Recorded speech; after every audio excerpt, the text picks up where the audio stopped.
Soon it nodded slightly. The honorable judges have entered the arena. Get ready. You will have the chance to go on stage soon. Those who are here to make up the numbers had better quit as soon as possible. The huge shadow opened its blood-red eye and announced coldly, "This time, an honorable lord has come. If he gets angry because of my poor skills, it won't be something that can be appeased by eating shit for the rest of your life." Boom. The lid of the box closed. In the silence, everyone in the lounge looked at each other. Their expressions were no longer frivolous. Instead, they became solemn. Huaisher swallowed his saliva and looked at the empty exit.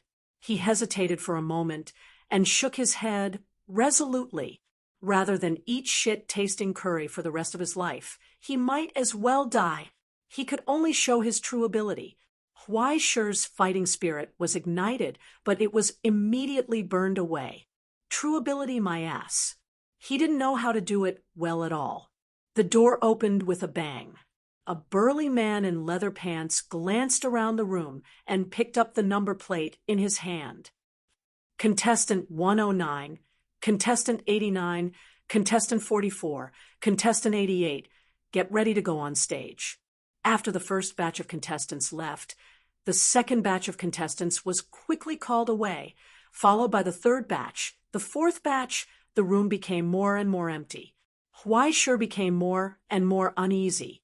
In the end, even the young lady next to him, who had been comforting him, stopped talking. She closed her eyes and rested, waiting for the competition to begin. He didn't know what the result was, nor did he know if he passed the selection. The only thing he knew was that those who were called away never came back. Huaisher became more and more nervous. In the end, someone walked in and glanced at the last few people in the room. He nodded and said, "Okay, all of you come together. The judges can't wait any longer." Everyone hurriedly picked up their tools and followed behind him. This time, the judges' taste is very bad. If you are here to make up the numbers, it's best that you admit defeat and withdraw from the competition. Believe me, this is for your own good. The green-skinned orc walked in front with the list in his hand. A tentacle monster with eyes wriggled over, dragging a screaming person in its hand. "Give me another chance. Give me another chance." The person cried, "My stinky tofu can be even smellier. Believe me, give me another chance. Don't throw me in there." Another poor guy who thinks he's smart. The orc shook his head and sneered. It's said that when he was caught, he really wanted to put feces in the stinky tofu. Ha! This kind of person who tarnishes cooking skills is not worthy of being a chef. Look, if there's any more trouble like this, there won't be a good ending. As it spoke, they saw the tentacle monster open a door and casually throw that person in. Amidst the stench, Huaisher vaguely saw a mosaic septic tank. He heard a muffled sound from afar, and then the scream disappeared. Huaisher shivered, and cold sweat broke out on his forehead. The pressure was great. At the end of the corridor was a huge arena, the number 09 audition area. Thousands of contestants had been divided into dozens of different areas to undergo the test. All the stoves were lined up in the middle of a trapezoidal square that resembled the Colosseum in Rome. The audience seats were already filled to the brim, and there were no empty seats.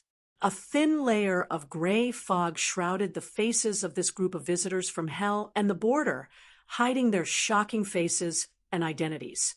At this moment, they were just pure spectators, admiring the birth of a miracle in hell. On the judges' seats directly opposite them, there were several majestic figures. Their faces were hidden in the darkness, and only their cold and harsh eyes were staring at the trembling contestants. Soon, a judge turned his head and glanced at the attendant beside him.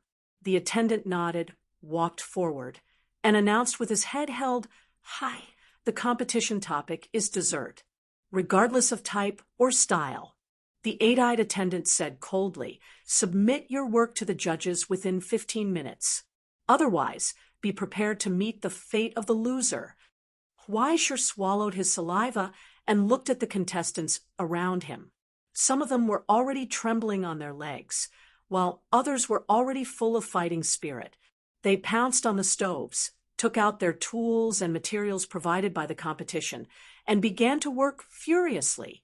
Only Huaisher stood in front of the stove with a blank face, looking around, at a loss. The judges noticed that he was trying to slack off and frowned unhappily, casting cold pressure on him. The audience made irritated boos. "Get lost! Get lost! Get lost!" Huaisher even saw that among them, the one who was shouting the loudest was a crow.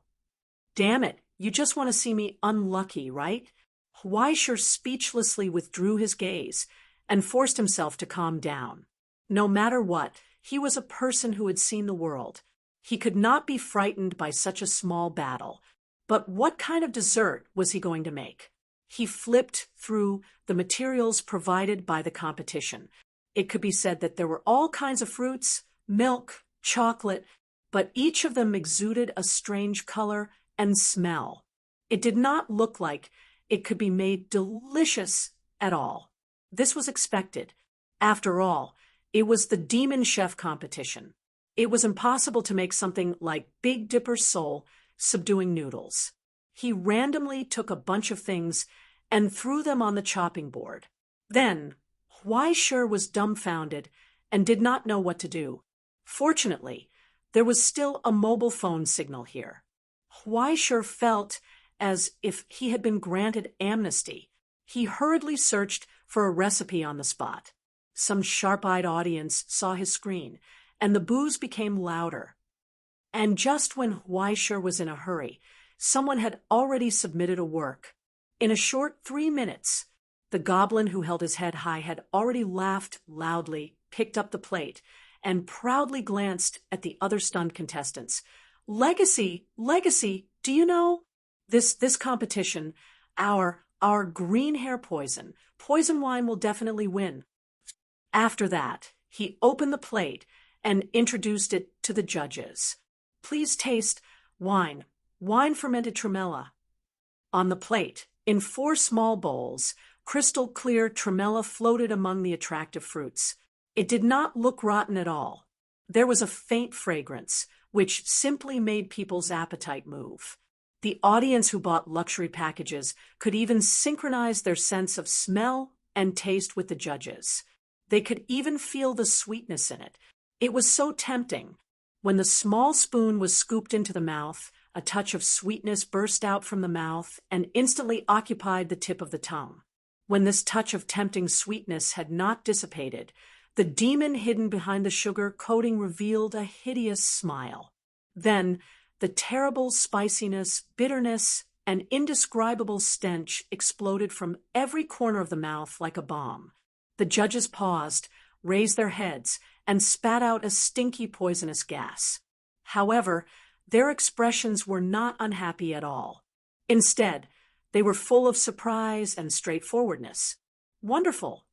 At the front, a judge who looked like a hippo in a suit opened his mouth and picked up a small spoon. He scooped up the dessert in the bowl and clicked his tongue in wonder. "It's too rare. Did you bring all the ingredients yourself? This kind of tremella smoked with sulfur is simply wonderful. It's matched with these strawberries ripened with hormones, and the grass ridge dyed with the pigment to look like green tea. As for the Dominator, it's the exquisitely brewed legacy of hell green hair poison wine. This sour taste is like licking the iron railings in the cold winter period. It's unforgettable." No, there's a different taste. Next to the hippo, a skinny man raised his head. His eye sockets were sunken like a skeleton. His voice was hoarse. "You also used another material.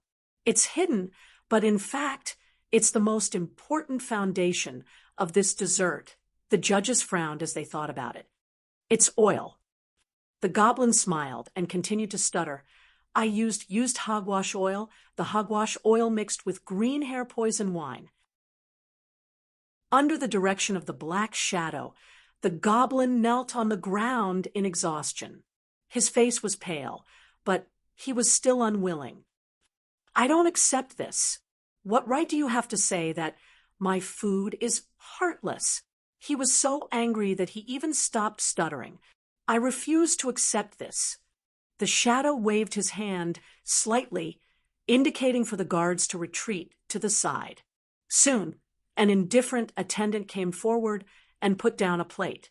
This is the leftover material left behind by the contestants from the previous round. If you really have the heart of a chef, then give it a try. The goblin was stunned for a long time. He looked at the broken chocolate layer in front of him in disbelief.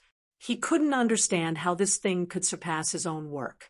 But when he reached out and picked up a piece and put it in his mouth, he was stunned. His pale face turned ashen. He couldn't believe it.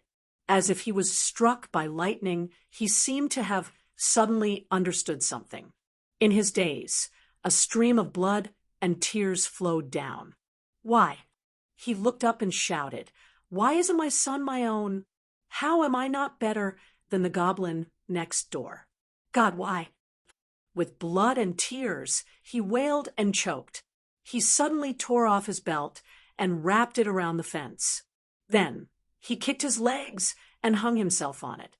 Not long after, he stopped moving. He was dead. Huaisha looked at all this in a daze. When he saw the remaining chocolate layer on the ground, he couldn't help but suck in a breath of cold air. Is the heart of a chef in the dark cuisine world so powerful? Maybe it can even prolong one's life. But in an instant, he froze for a moment and reacted. Wait, prolong one's life? Isn't this alchemy? In other words, instantly his eyes lit up. In the audience, Crow couldn't help but shake his head and sigh. Only now did he react. How slow is this child's nerves? That's right. In this so-called demon chef competition, the unpalatable food was just a facade. The real competition originated from the malice and darkness of the chef. It deserved to be called the dark cuisine world. In this regard, you, a negative energy creation machine, should be like a fish in water. As time passed slowly, 15 minutes flashed by. The contestants submitted their works one after another. Some were successfully promoted, while others were swept out of the door in a crushing defeat, facing the consequences of failure. Gradually, in the end, only Huaisha was left in the arena, standing in front of the iron pot with his arms in his arms. Amidst the impatient voices of the audience, Huaisha lifted the lid of the pot, picked up a colander, and scooped up all the boiling taro balls. She poured them over ice cubes, then took out a large block of ice from the fridge. She spread out her hands, grabbed 2 kitchen knives, and began chopping at the taro balls. The roar even suppressed the audience's boos. After countless ice crystals flew out, what was left behind were 4 ice bowls of uniform size. The ice powder that was chopped into powder was piled on the chopping board, forming a small mountain. Hippo couldn't help but laugh. "Young man, you're quite ritualistic. It's a failure anyway." The skinny man withdrew his gaze without interest. There's nothing new about things like smoothies. Almost at the sound of the countdown bell, Huaisha deftly filled the smoothies, put the taro balls in place, and then sprinkled cream, chocolate sauce, matcha powder, and other condiments. For bowls of smoothies that emitted cold air were ready. They were placed in front of the judges. The banshee looked at him coldly. "Kid, if you're counting on your mediocre knife skills to get a ranking, you're in the wrong place. You've been pretending for so long. Don't even think about getting a score if you bring up a bowl of trash. Don't be impatient." Huaisha took a step back, revealing a smile. It hasn't been injected with a soul yet. As he spoke, Huaisha raised his right arm in front of his chest, gently rubbing his thumb, index finger, and ring finger. As if dancing, he twisted his waist and gently rubbed his fingertips. A wisp of gray dust rustled from his fingertips. His posture was sacred, as if he was praying. Under the astonished gazes of the judges, the tribulation ash streaked across his elbow and scattered evenly on the smoothies. In the twinkling of an eye, It noiselessly sank into the layers of frost as if it had disappeared. But in a flash, everyone could feel that this bowl of smoothies was different. It was as if it possessed a soul. "Blessing smoothies, please." Huaisher smiled and gestured. The hippo was stunned for a moment, but soon furrowed his brows. He picked up a spoon, scooped up a spoonful of smoothies, and put it into his mouth. His expression was sluggish and expectant. Soon he reacted. He directly picked up the bowl of smoothies and madly devoured it. In the end, he even stuffed the bowl into his mouth, chewing until it was crisp and crunchy. In a flash, the crisp texture and rich impact spread through the entire venue at the same time, along with his taste buds. No more clamor or boos were heard. Everyone was dumbfounded in place. It was as if they had been frozen. Their complexions became ashen, and their bodies fiercely twitched. In the end, they gradually lost their color, as if they had lost their strength in a long period of hard work. They were full of exhaustion. This is, after a long time. The hippo slowly raised his head, and a sentimental tear fell from the corner of his eye. Ah, this cold impact, and full of malice, the inescapable depression and sadness. Like endless overtime and hard labor, the body is gradually hollowed out in the false chicken blood born from self-deception. But in the heart, I can't help but feel a wonderful sense of happiness. He picked up a napkin and slowly wiped the corners of his eyes. He recovered his calm and judged from the bottom of his heart. Excellent. Pure despair and malice. What a pure culinary heart. The skinny man took a bite and didn't eat any more. His eyes seemed to be burning with the flames of excitement, which made people shudder. Ah, it's as if I can see a 996 working man coming home and seeing a strange man lying on his wife's bed, from anger to exhaustion. And finally, I choose to forgive. I actually feel a sense of relief, as if, isn't this pretty good? The banshee leaned in front of the bowl of ice and took a deep breath. Soon after, she began to tremble as if she had taken drugs, and the bowl of ice silently melted into water. Oh, oh, oh, this kind of happiness that directly overflows from the heart of a chef is so nostalgic. She pursed her lips. Through the frost, the intensity of the happiness is ingeniously diluted, but it makes this happiness even more long-lasting. Yes, this kind of satisfaction is worthy of the name of a blessing. Although the technique is immature, this creativity is admirable. In the long silence, only the chewing sound at the end of the table could be heard. The huge shadow tasted Huaisher's dishes unhurriedly, spoonful after spoonful. In the end, he gently put down the bowl. After pointing out Goblin's flaws, he finally spoke up. Only one word. Okay. 4 scorecards were raised. 7 points, 7 points, 8 points, 6 points. Preliminary round. Passed. On the list of the top 16, a new name appeared again. Huaisher advanced. Poor hospitality. Huaisher pulled off the apron on his body and turned to walk to the lounge with a smile. Unlike the confusion and uneasiness 15 minutes ago, at this moment, his heart was full of calmness and confidence. If it had to be expressed in words, then it could be summed up in a few words. I'll be the king of chefs.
In other words, as long as one entered the top 8, they would be able to get a ticket to the global competition and receive the rewards provided by the organizing committee. Fortunately, it wasn't 16-8, but 13-8. The difficulty was slightly lower. However, Huaishir was a little curious as to what kind of questions the judges would give next. The door was pushed open. Not long ago, the waiter who had conveyed the examiners walked into the lounge. He looked down at the corpses at his feet and seemed to be stunned. However, it didn't seem like he had discovered that someone had killed someone. Instead, he seemed to be sighing. Why were there only a few people who died this time? It seems that they all know the rules. He calmly withdrew his gaze and looked at the contestants. The next competition will begin in an hour. There are no restrictions on cuisine, style, or method. The topic is seafood. Contestants, please get ready. After announcing this, he turned and left. The atmosphere in the lounge was stagnant again. Seafood. In the following time, no one tried to act rashly. Or rather, some people seemed to be eager to try, but they felt that the remaining contestants were hard to deal with, so they didn't try to make a move. And the big sister squeezed next to Huaishir as if she had already expected this. She smiled harmlessly as if announcing that she was with him. He found himself a bodyguard. Huaishir was helpless. He shook his head and asked, "How should I address you?" "Luo Xian, Xian as in skillful." The big sister reached out and gently shook his hand. Her palm was soft like water, and her smile was sweet. Huaishir was a little unaccustomed to such a big sister's attack. He coughed awkwardly and moved a little. Huaishir, sure as in poem. Oh, is a girl's feelings always a poem? Good name. Luo Xian snorted twice and didn't tease him anymore. Instead, she closed her eyes and seemed to be focused on thinking about the question. Then, not long after, there was the sound of snoring. Hey. Huaishir reached out and gently pushed her shoulder. Aren't you prepared at all? Anyway, it will taste bad, no matter how you cook it. Do I need to prepare? Luo Xian narrowed her eyes indifferently and leaned against the wall. I'm going to sleep for a while. Call me when it's time. Well, she was so friendly to this extent. Huaishir shook his head helplessly and began to think about the cooking method of the seafood. Or rather, he quickly took out his mobile phone and searched for the recipe on the spot. Inspiration like fortune smoothie was not common. He could fool around with desserts, but if he wanted to cook the main dish, he couldn't rely on his own knife skills. Fortunately, Crow had prepared a lot of things under the box. Huaishir's eyes lit up as he flipped through. It seemed maybe possible. He pinched his chin and fell into deep thought while Luo Xian was snoring. An hour passed in the blink of an eye. When the door opened again, all the players subconsciously stood up and were ready to go. Only Huaishir was still helplessly pushing Luo Xian's shoulder. Wake up, the game has started. Oh. Luo Xian opened her eyes, rubbed her face, and tidied up her messy hair. She smacked her lips and picked up the box beside her. Let's go. Huaishir sighed, suddenly feeling powerless. Why was it so tiring to meet someone who was even more fearless than him? As they walked along the corridor, the closer they got to the arena, the more they could feel the solemnity in the air, as well as the darkness and pain amidst the countless scattered origin substances. It was as if they were walking step by step into hell. After passing the preliminaries, it was as if the veil of the chef demon tournament had finally been lifted, revealing the viciousness that was hidden beneath his comical appearance. The instant Huaishir stepped onto the arena, the air seemed to shatter. Uncontrollably, grayish-black flames rose from his body, revealing the face of a ghost. Through the Pepis steel mask, A bone-piercing chill spread in all directions, causing all the contestants to look over vigilantly. Not only Huaishur, but all the other contestants also revealed their true faces. Layers of darkness aura spread out from the ascendants' bodies, colliding with each other and disturbing each other, producing ear-piercing sounds. The gray fog nightmare rising from the Een Soul fire was quickly retracted and suppressed. It was only now that Huaishur discovered that there was actually a fourth tier hidden among the contestants. Wearing pitch-black armor, the stooped figure slowly moved forward, and the face of a spectral warhorse slowly emerged from the origin substance. It was actually a wild hunter. The death march that swept through the European continent in the dead of night was like a ghost rider from the underworld. The wild hunter didn't care that his true face had been exposed. He only casually glanced around before stepping onto the arena. Huaishur subconsciously looked at his elder sister, Luo Xian, who had been smiling sweetly the whole time. However, he discovered that she hadn't changed in the slightest. There wasn't any aura of the sacred mark in her body. She was just a sublimator who had never advanced in any way. Even so, Huaishur felt a chill in his heart. It was a warning from the premonition of death. This woman, who had been smiling sweetly the whole time, had the ability to kill him at any time. Aya, so impressive. This sacred mark, what kind of system is it? I've never seen it before. Luo Xian sensed his gaze and looked over, smiling as she teased him. However, she didn't pursue the matter and only patted his shoulder. Do your best in the competition. She walked to the front. Chapter 167. For a moment, he realized what it took to be called a genius. The so-called Tiancheng's talent was to describe this terrible essence and talent that no one could imitate or touch. Just holding the knife, without anything else, made people experience the fear of cattle and sheep waiting to be slaughtered. He finally understood how the 3 corpses in the lounge were created, and the strange eyes that those people looked at him with were clearly directed at Luo Xian next to him. As for himself, he sat beside the sleeping Godzilla for a full hour. He spent 3,600 seconds hovering on the edge of death. Huaishur swallowed his saliva, reluctantly withdrew his gaze, and focused on moving out all the tools that Crow prepared for him from his toolbox. Strainer, measuring cup, reactor, strainer, dropper, syringe. Then came the big items. A small water bath pot, a light alchemy centrifuge, a complete set of extraction and purification equipment, and a thermos full of liquid ammonia, and a series of fragmented raw materials. These were the kitchen utensils he had to rely on. Compared to kitchen utensils, they were more like alchemy equipment. What kind of chef is this? A man next to him, wearing a tattered cloak and with a face full of ulcers, looked up and couldn't help but sneer. With so much equipment, are you here to perform acrobatics or to cook? He coldly glanced at Huaishur. Do you think the judges haven't seen alchemy before? For a moment, even the judges on the judging panel couldn't help but frown. Huaishur opened the material box provided by the organizer, pulled out a 3-meter-long squid covered with barbs, and smashed it on the table.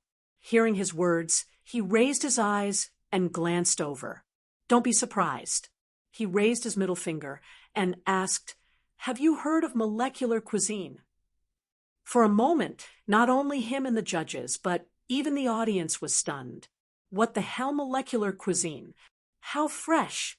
For so many years in the dark cuisine world, there were all kinds of cuisines, but this was the first time someone wanted to create a molecular cuisine. Even the skeptic opened his mouth in shock, and a piece of the ulcers used for disguise on his face almost fell off.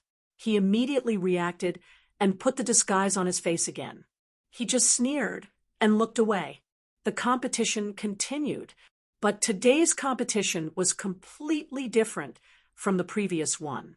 Not only the atmosphere, but also the ingredients and the cooking methods of other chefs. There was no need to distinguish at all. When Weischer cut open the squid, he found that there was basically no place on this thing that a normal person could eat. Even with his beginner level of alchemy, he was able to determine that every part of this thing carried a deadly poison. There were also the cooking methods of other chefs, the strange condiments, and the pungent smell rising from the pot.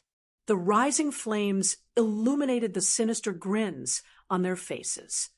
Rather than saying that they were cooking something unpalatable, it was better to say that they were thinking about how to poison the food. Only Luo Xian was cutting vegetables, heating the pot, and then cutting the pickled vegetables. It seemed that she was really preparing to make a pot of pickled fish. Although she was looking left and right, Weischer's movements didn't stop at all. She grabbed the kitchen knife with both hands and dug out the squid's innards.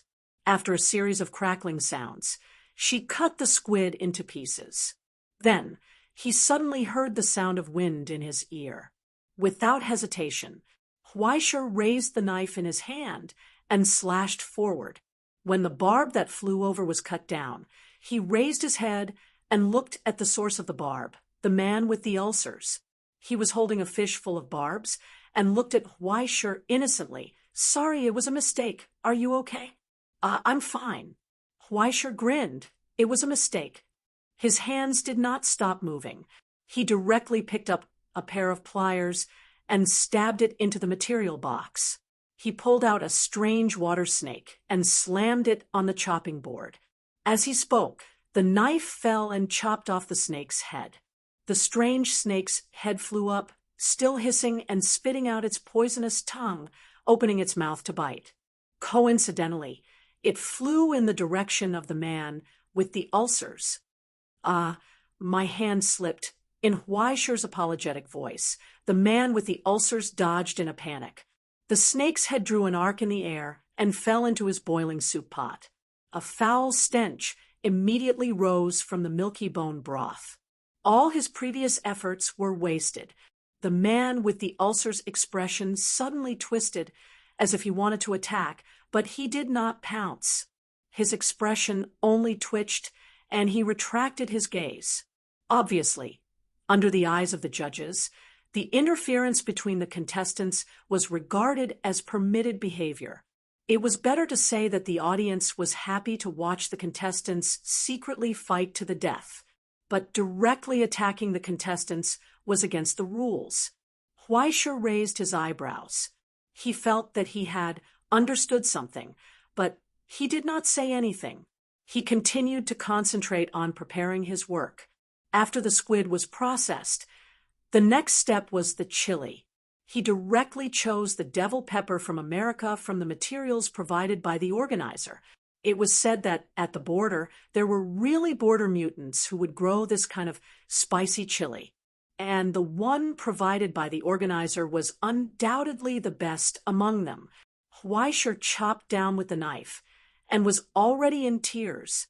The choking and horrible smell spread in an instant, almost covering the entire arena. Everyone was shrouded in this horrible burning smell. After a while of chopping, Weischer quickly put this thing into a bag and sealed it. Next was ginger, pepper. Pile after pile of heavy things were poured into the basin. The whole basin instantly became a small hell with all kinds of uncomfortable colors. The contestants next to him were already dumbfounded. What the F*CK molecular cuisine. This is molecular Sichuan cuisine. At this moment, Weischer's vision suddenly turned black. He felt that it was difficult to breathe, and he coughed violently. A sour and bitter smell suddenly surged in the air, spreading in all directions. Everywhere it passed, the movements of all the contestants suddenly became sluggish, and they felt their consciousness gradually become dizzy and absent-minded. "It's poisonous." When Weischer abruptly raised her head, she saw the man with the rotten face sneering at her, as well as the strange soup in the boiling iron pot in front of him. the horrible smell comparable to poisonous gas spread out from it. Not to mention how horrible the soup was. Just the residual poison was enough to make several contestants fall down quickly, foaming at the mouth. Soon, they were dragged down because they lost the ability to compete. In an instant, the number of contestants decreased by more than half. Only 6 contestants were left. Sorry, the smell seems a bit strong. The rotten man scooped up a spoonful of soup with a soup spoon and carefully sniffed at the tip of his nose. He raised his head and revealed a mocking smile. It didn't cause any disturbance to you, did it? No. Huaishur was still smiling. Although it was covered by the mask, there was no blame or dissatisfaction in his eyes. Later on, the smell here may be a bit stronger. Please forgive me. With that, he reached out and took out an injection gun from his pocket. He aimed it at his neck and pulled the trigger. In an instant, the strong antidote was injected into the artery, and it instantly circulated throughout his body. Looking at his stubborn appearance, the rotten man snorted and withdrew his gaze. He wanted to see how long Huaishur could last in his poisonous fog. Boom! Just in front of him, the stove in front of Wild Hunt suddenly spewed out a burst of fire, and countless flies flew out, turning into a black cloud and spreading out. Immediately after, another contestant opened the lid of his own pot, and countless screaming spirits came out of it, crazily pouncing in all directions with the rotten man taking the lead. The whole arena instantly fell into chaos. The audience, on the other hand, shouted excitedly, cheering for the contestants they were optimistic about. They couldn't wait for someone to immediately pull out a knife and chop the others to death. In the chaotic struggle, Huaishur seemed to be uninvolved. The fire of calamity flashed on the kitchen knife, and after killing the flies, ghosts, phantoms, and other ghosts that flew over, he threw the kitchen knife aside and focused on stirring the spices that he had chopped. Soon, he put the evenly mixed spices on the stove. A trace of alchemy fire flowed out from his fingertips and quietly mixed into the blue flame. Then, Huaishur threw down the kitchen knife and stretched out his hand. The moment the cross spear appeared, Luo Xian seemed to be aware of it. She raised her head and looked at Huaishur, the corners of her eyes slightly raised. The shadow of the spear blade was hidden under Huaishur's palm. On the blade of the spear that was only partially materialized, streams of sticky dragon blood dripped down and disappeared into the spices, blossoming into pure white iris flowers silently. But then, the iris flowers were also cut into pieces. They merged into the spices, and with Huaishur's stirring, they gradually disappeared. Only the fragrant aroma, under the stimulation of the alchemy fire, spread out bit by bit, quietly seeping into the noisy arena at this moment and spreading to the surroundings. Was it fun to use AoE? Huaishur smiled. Now it was his turn.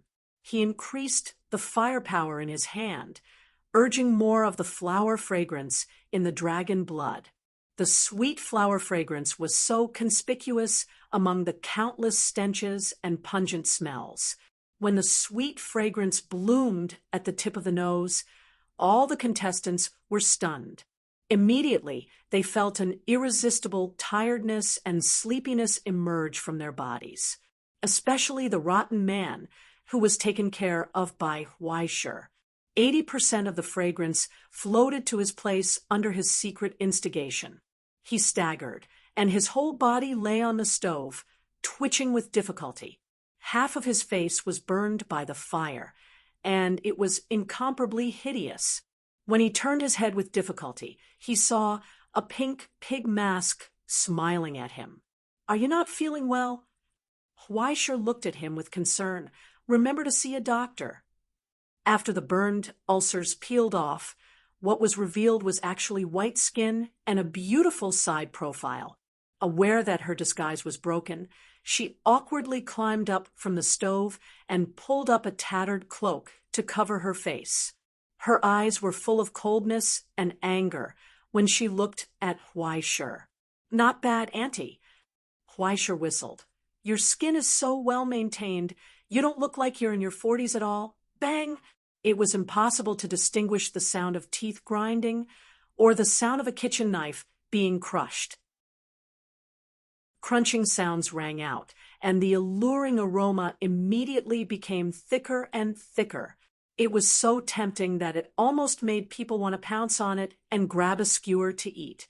A few minutes later, the grilled fish disappeared from the mouths of the judges. The aroma lingered for a long time, causing all of the remaining contestants to fall into a trance. I know you. You were the runner-up of the Rome division 10 years ago. I didn't expect you to appear here. The skinny judge looked up. I thought you would go back to Rome to participate in the audition there. Just looking for materials, Wild Hunt said calmly. And the result? Is my work up to standard, sir?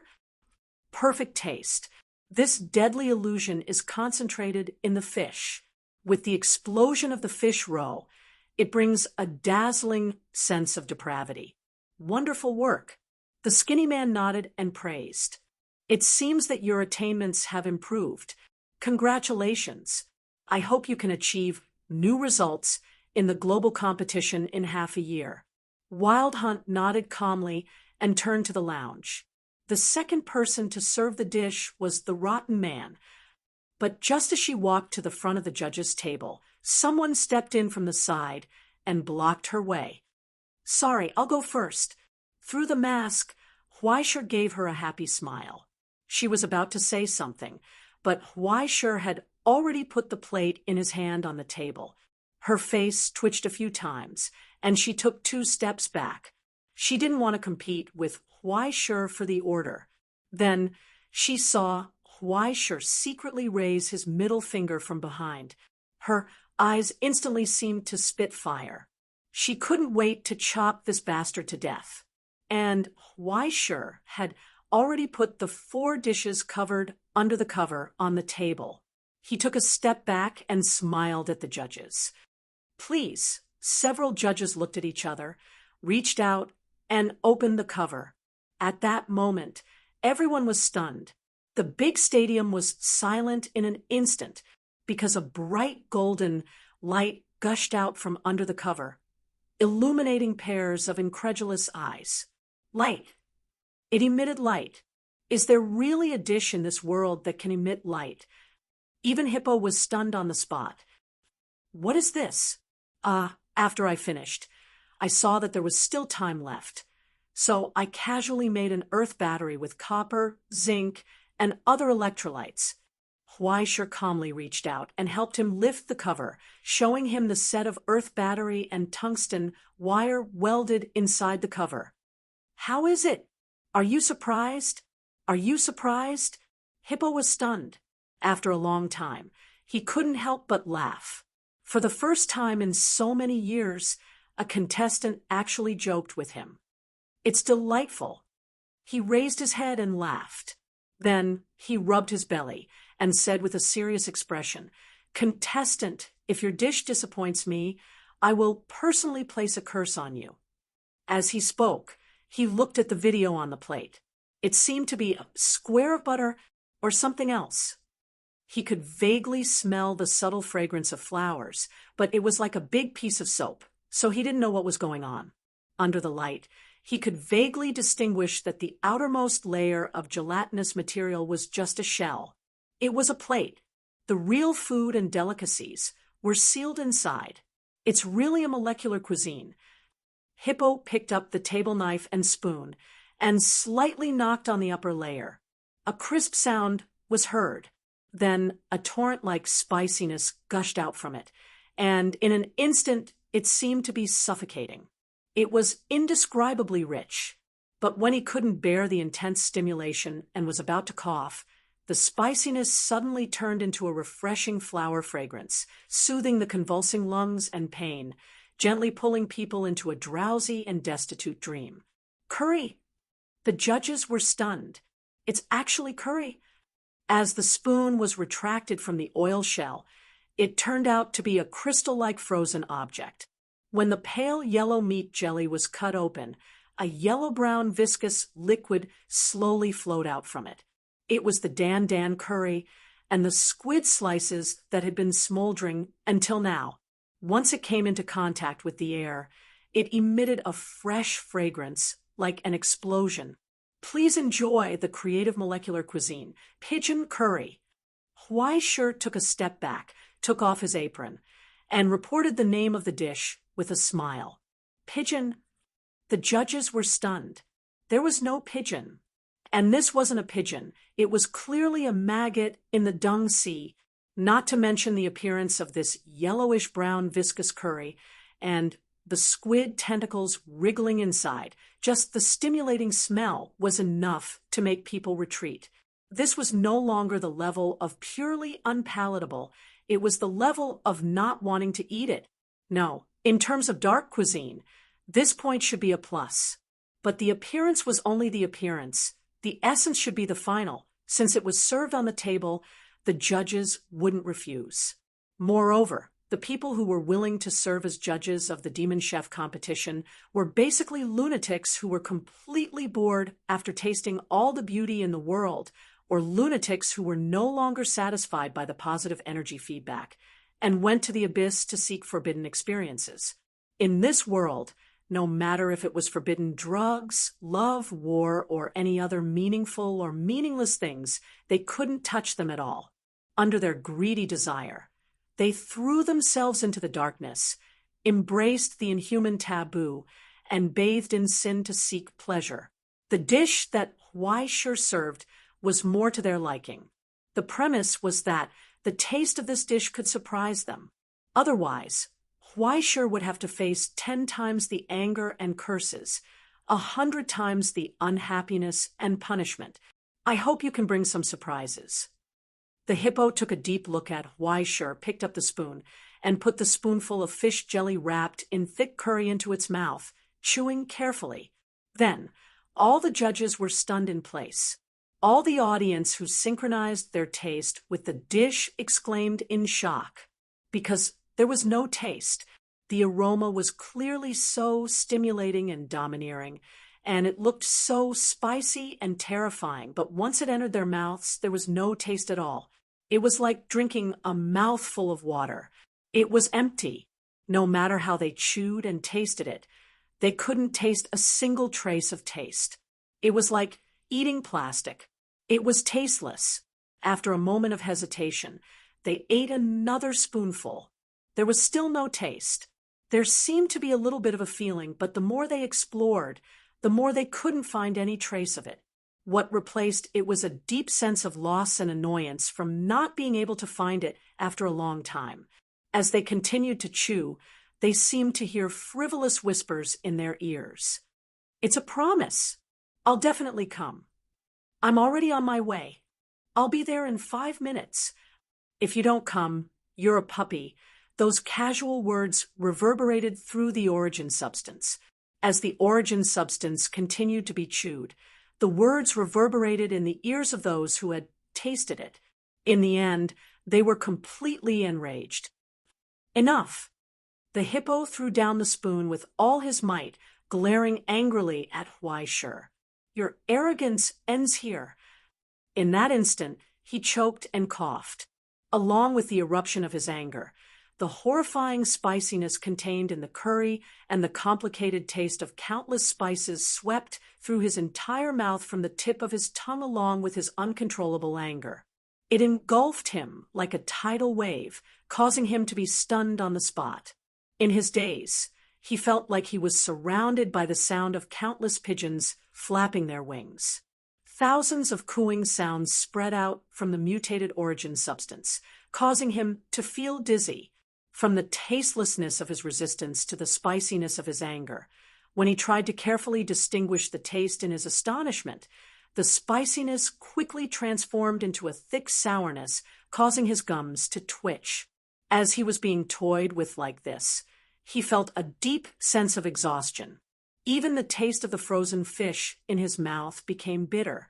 In the end, he was finally able to comprehend something amidst the countless illusions and tastes. The hippo muttered in a daze, got stood up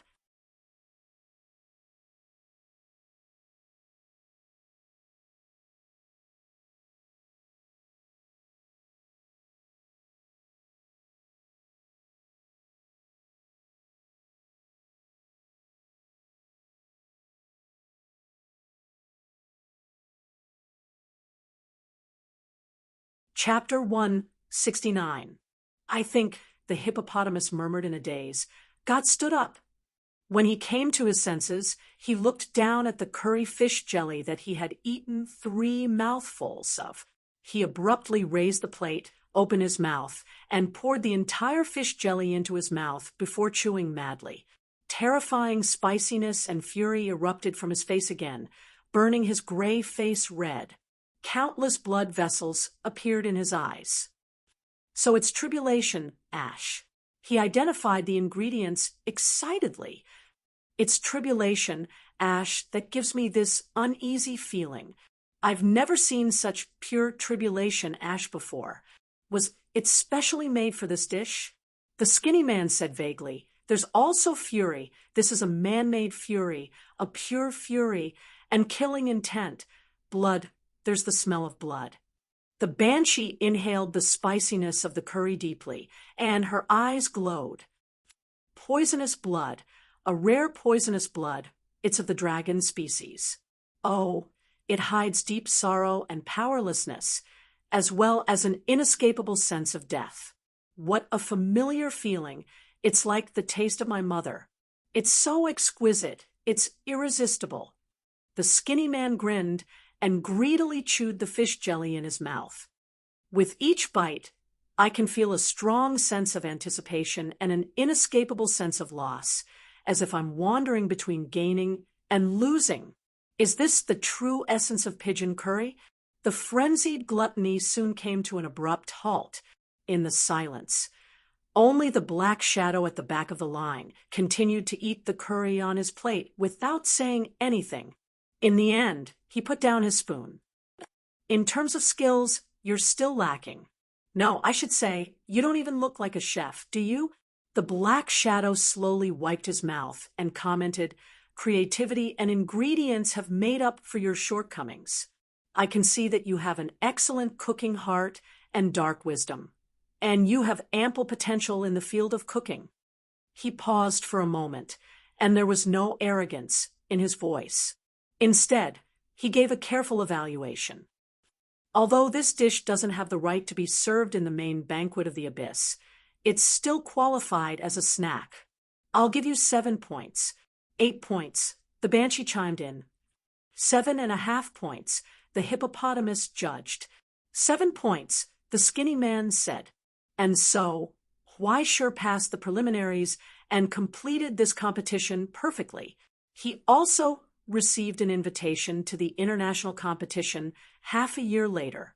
Thus, in the silence, the youth happily took a step back and turned around to leave. Just as he brushed past him, he heard the rotting man's mocking laughter. What pigeon curry? It's just trash. She arrogantly retracted her gaze from Huaishur, held her cauldron, and slowly walked to the judging panel. Please taste my work. Which stew? The lid of the cauldron was slowly opened. Then, in the dark green soup, countless fish heads and messy tentacles slowly appeared, revealing a nightmarish state. Poisonous origin substances began to emanate from within, bringing with them terrifying cries of pain and suffering. These cries and curses seemed to have come from the depths of hell. Just by looking at it, countless murmurs sounded in his ears. No abuse. He wouldn't abuse him. Let's read chapter 50. Would Foam Pigeon lie to you? Even though he's dead, he's grown up. Just by looking at it, one could feel the hatred and curses that seeped into it. It was as if it would bring misfortune and make people want to avoid it. Huaishur's footsteps paused. He turned around curiously, as if he was looking forward to the results. He had a disgusting smile on his face, which made her even angrier. She gritted her teeth. Soon, you will discover how weak and laughable your work is compared to true dark cuisine. She held her anger and hatred in her heart. She reached out to scoop the soup and elegantly presented it to the judges. Such an excellent appearance was much better than Huaishur's pretentious gimmick. The judges glanced at each other. For a moment, their mouths twitched, but when they picked up their spoons and carefully tasted a spoonful, they froze in place. They frowned, because there was no taste, There was still no taste. Was it the same as before? No, it was more like there was no salt or chicken essence. Even though the texture was not bad, no matter how they tasted it, they could not find the rich impact that they had imagined. The judges frowned. They scooped up another spoonful and smacked their lips carefully. Their brows slowly furrowed. No salt. The hippopotamus unhappily raised his head and asked, "The condiments don't seem very fresh either." The skinny man shook his head. "It's bland and tasteless. It's like a pot of soup that has been boiled for a long time. There's no fresh feeling at all." The banshee indifferently shook her head. "It's just average." She froze in place, staring blankly at the judges. Her lips trembled in shock. Her face under the disguise gradually paled. After a long time, she looked at the huge shadow at the back, as if she was holding on to her last hope. The shadow did not speak.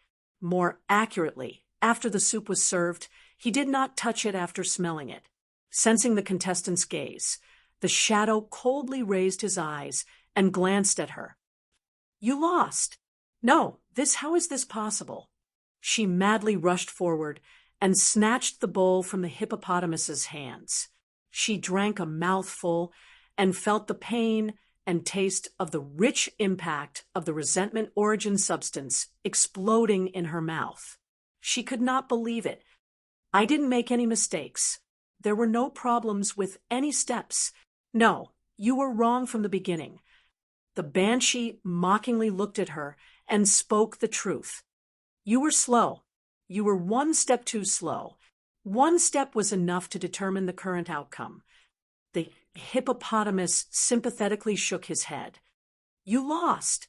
Regretfully, we cannot let you advance. But for the sake of your efforts, we will not impose a curse on you. Please leave." "No," the woman roared, unable to restrain her anger. "There's a problem here. There must be a problem." The skinny man uninterestedly snapped his fingers. A waiter walked forward, reached out, and suddenly grabbed her neck. Step by step, he violently dragged her out of the arena. The woman crazily screamed and struggled. Her cloak fell down, revealing a large patch of strange blue-black tattoos on her shoulders.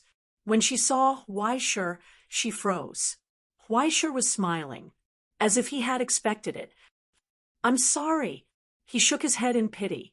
"After eating my mang, sea maggot, cough, cough, my pigeon curry, anything you eat will no longer taste good." This was his purpose of serving the dish in advance before his opponent. The decaying toxin in the blood of the blue-crowned dragon, mixed with the ashes, could numb the judges' sense of taste and perception, causing their body and soul to enter a short period of sage after intense stimulation. During this period, everything would be bland and tasteless. When Weisher stood in front of her, she was bound to lose. "It's you! It's you!"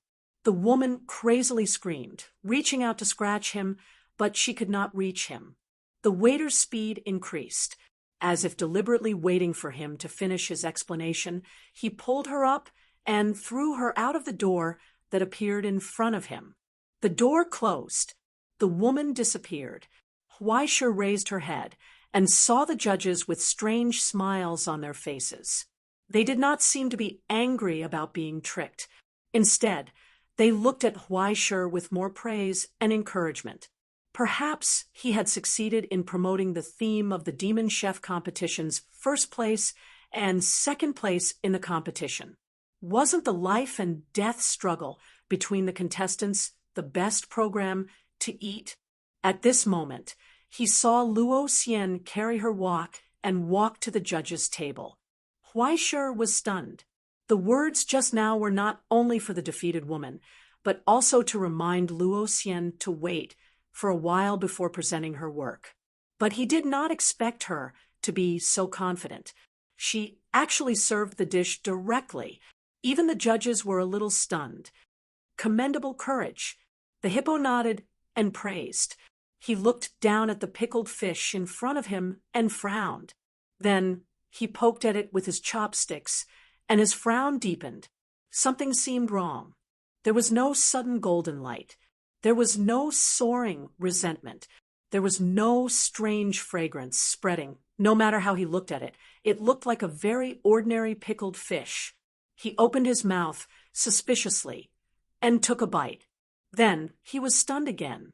His expression suddenly twisted as if he had seen a ghost, or a ghost that came out of nowhere and saw him. In short, he looked like he had seen a ghost. He looked at Luo Xian in a daze. His fingers twitched. The hippo made a sound with difficulty and suddenly raised his hand to cover his mouth. Then, in the screams of countless audience, he bent down and vomited. He vomited. He actually vomited. After being used to countless storms, the judges actually fell in front of this pickled cabbage fish. Not only the hippo, but the skinny man also spat out white foam. He forcibly covered his mouth to prevent himself from vomiting. Fortunately, his mouth was relatively small. He could cover it, but the banshee had already covered her face and screamed. It was actually so unpalatable. Even the black shadow was stunned for a long time and said in a startled voice, "The younger generation will surpass us in time. The younger generation will surpass us in time. This boy will definitely not be a fish in a pond in the future." So powerful. Huaisher looked at the judges with a stunned expression. He took out a magnifying glass and observed the remaining fish in the pot attentively. But no matter how he looked at it, it looked like a plate of ordinary pickled fish. There was nothing unusual about the smell and appearance. It even made him have some appetite. "Do you want some?" Luo Xian picked up a piece of fish with chopsticks and put it on a plate. She handed it over and smiled helplessly. "To be honest, I think it's just SOSO." Huaisher looked down at the plate in front of him in a daze. He swallowed his saliva. To be honest, he knew that he seemed to be looking for trouble, but he just couldn't help but want to know what this thing tasted like. Anyway, he watched the whole cooking process. There was no poison or any unusual cooking methods at all. It was just an ordinary fish. No matter how unpalatable it was, it couldn't be that bad. With such a mood, Huaisher made a decision that he would regret for the rest of his life. He picked up the chopsticks. He took a bite. 3 seconds later, he knelt on the ground and vomited the stinky bile in embarrassment. His face was full of tears. How could, he shouted in grief and indignation, how could it be so unpalatable? Chapter 170. Disgusting. Too disgusting. It was so disgusting that words couldn't describe it. It was as if 100,000 hooligans had just finished playing soccer and were now dancing on the tip of his tongue. When that taste surfaced on the tip of his tongue, Huaisher's mind was completely blank. His origin substance wailed in agony, and he seemed to have lost consciousness in an instant. However, he had still lost that memory. It was as if even the Book of Destiny wasn't willing to record that terrifying memory, leaving it blank. That was an indescribable feeling of despair. Huaisher began to regret and fear. Immediately afterwards, he began to ponder the meaning of life, the universe, and this world. He wondered where he was going, and why he was still alive. By the time he came back to his senses, he was already kneeling on the ground. Sweat was pouring out of his body, and he couldn't help but convulse. He could feel waves of pain emanating from his stomach. Very quickly, he was free. He couldn't feel his stomach anymore. Even his taste buds had closed off from the terrifying impact, blocking out that nightmarish feeling. All that was left was a terrifying shadow that lingered in his soul. Why? Huaisher couldn't help but cry. He asked from the bottom of his heart, "How could you make something so disgusting look so good?" Luo Xian sighed helplessly when she saw his wretched appearance. Very quickly, a sweet smile appeared on her face. "Silly child." She bent down and gently stroked Huaisher's hair. She gently said, "Of course it's because of love."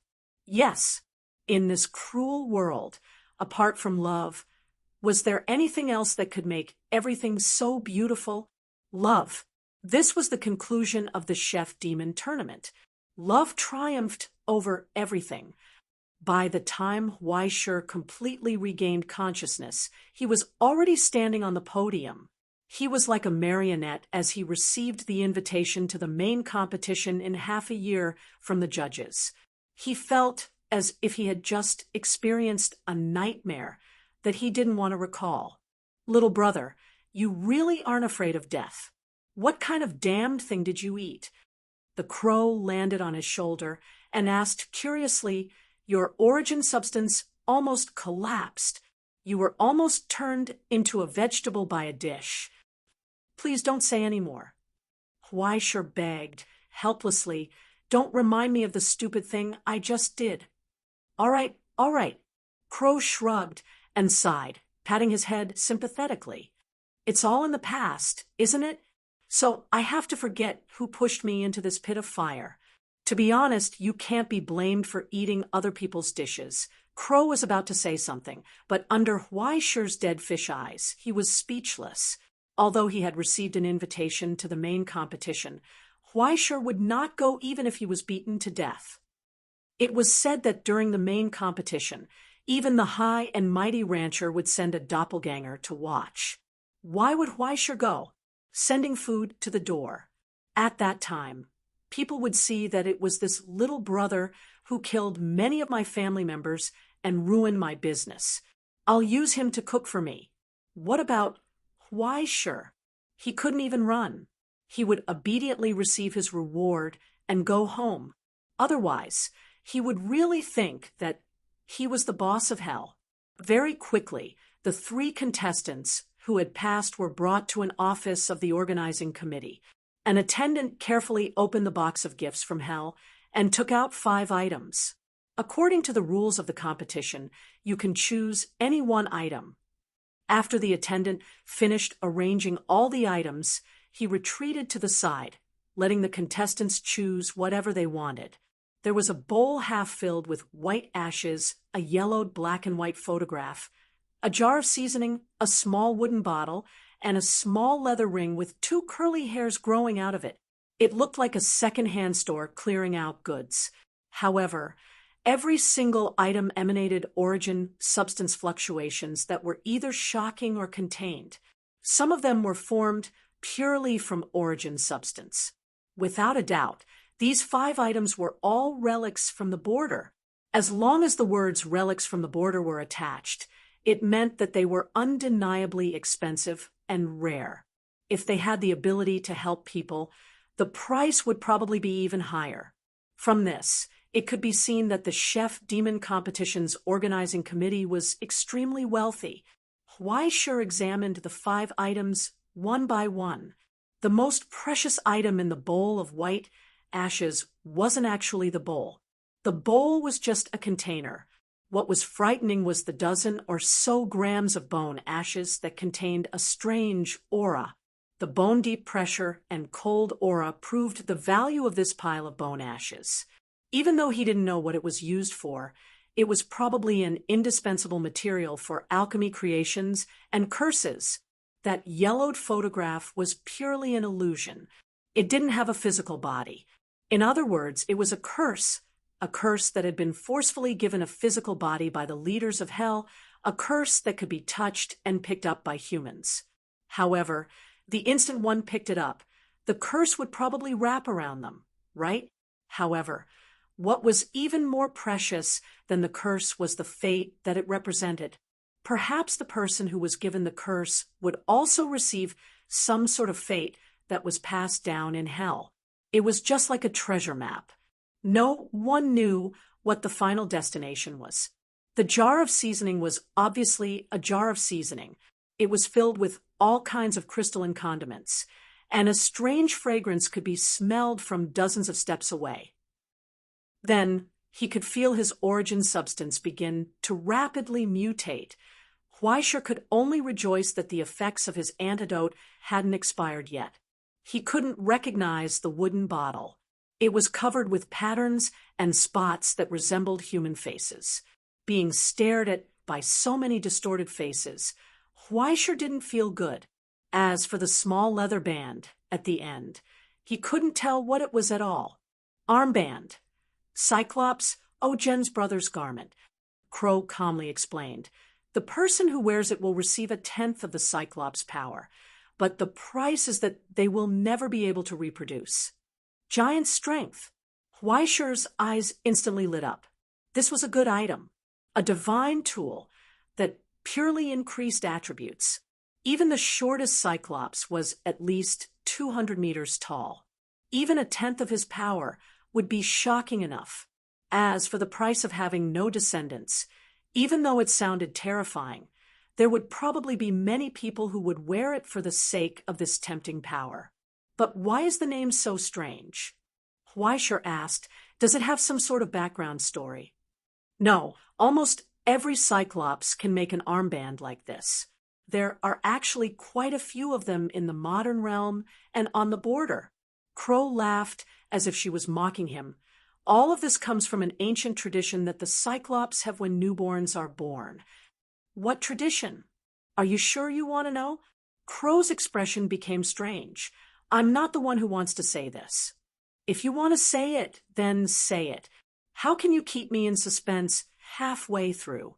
Okay, so the so-called ancient tradition is, she paused for a moment and coughed twice, circumcision. Why was my mouth so King cheap? Huaisher gave himself a big slap in the face. He regretted his actions. He already had enough nightmares tonight. Why did he have to make life difficult for himself? The first to make a choice was Wild Hunt. He walked straight up, picked up the jar of seasoning, put it in his pocket, and turned around to leave. He didn't have any desire to stay and chat. Which one should we take? Huaisher asked. The wooden bottle. That's the urn of tree blood. It's an important material for your advancement. Hurry up, although it's not precious. It's a rare material that can only be found in the depths of hell above level 20. Crow urged, if you miss this opportunity, you won't get another one. Huaisher decisively stepped forward and reached for the wooden bottle the size of a milk bottle. Then it touched the other hand. Oh, what a coincidence. Luo Xian raised her eyebrows and seemed surprised. I want one too. Huaisher frowned in confusion and looked at the big sister in front of him. She did it on purpose, didn't she? No matter how he thought about it, it should be on purpose. She didn't choose earlier or later. She just had to come and intercept Huaisher when he was choosing. Yes, what a coincidence.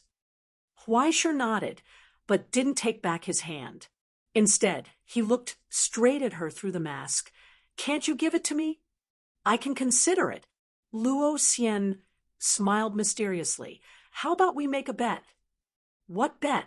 Before Huaisher could open his mouth to ask, he felt a bone-piercing chill engulf him, a premonition of death.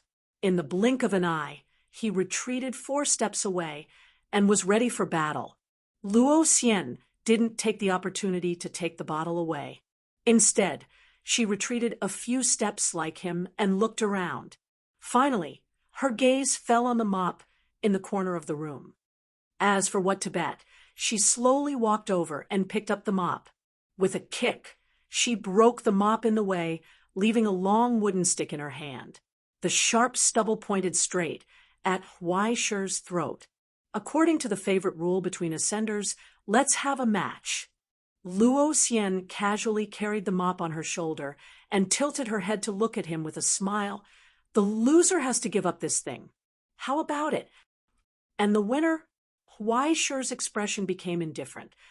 It's very simple. Luo Xian smiled. The winner can live. Isn't that enough? In that instant, Huaisher retreated quickly. He retreated again. He retreated 10 steps. His fingers twitched slightly, and he grasped the handle of the invisible axe behind him. As for the mop, it had already pierced the place where his throat should have been. Luo Xian's speed wasn't fast. To be honest, It wasn't easy for a ascender without a stigmata to reach such a level. She was almost touching the edge of the third rank. In other words, she had reached such an extreme speed purely by relying on her own muscle strength. It couldn't be described as innate, but what made Huaishir even more fearful was that that simple stab actually gave Huaishir the feeling that he had no way to escape except to retreat. He was being stared at by some sinister and terrifying thing, by some bloodthirsty beast. Luo Xian smiled. That abnormal and terrifying killing intent burst out from her slender body, along with her scarlet eyes. It stabbed straight at Huaishir. Then she licked her lips excitedly, like a hyena feverish, happy to see the prey. Let's start the duel fair and square. Chapter 171. Before she had even finished speaking, pitch-black flames began to rise from Huaishir's chest. The tiles beneath his feet began to crack as Huaishir shot through the air. The invisible axe chopped downwards.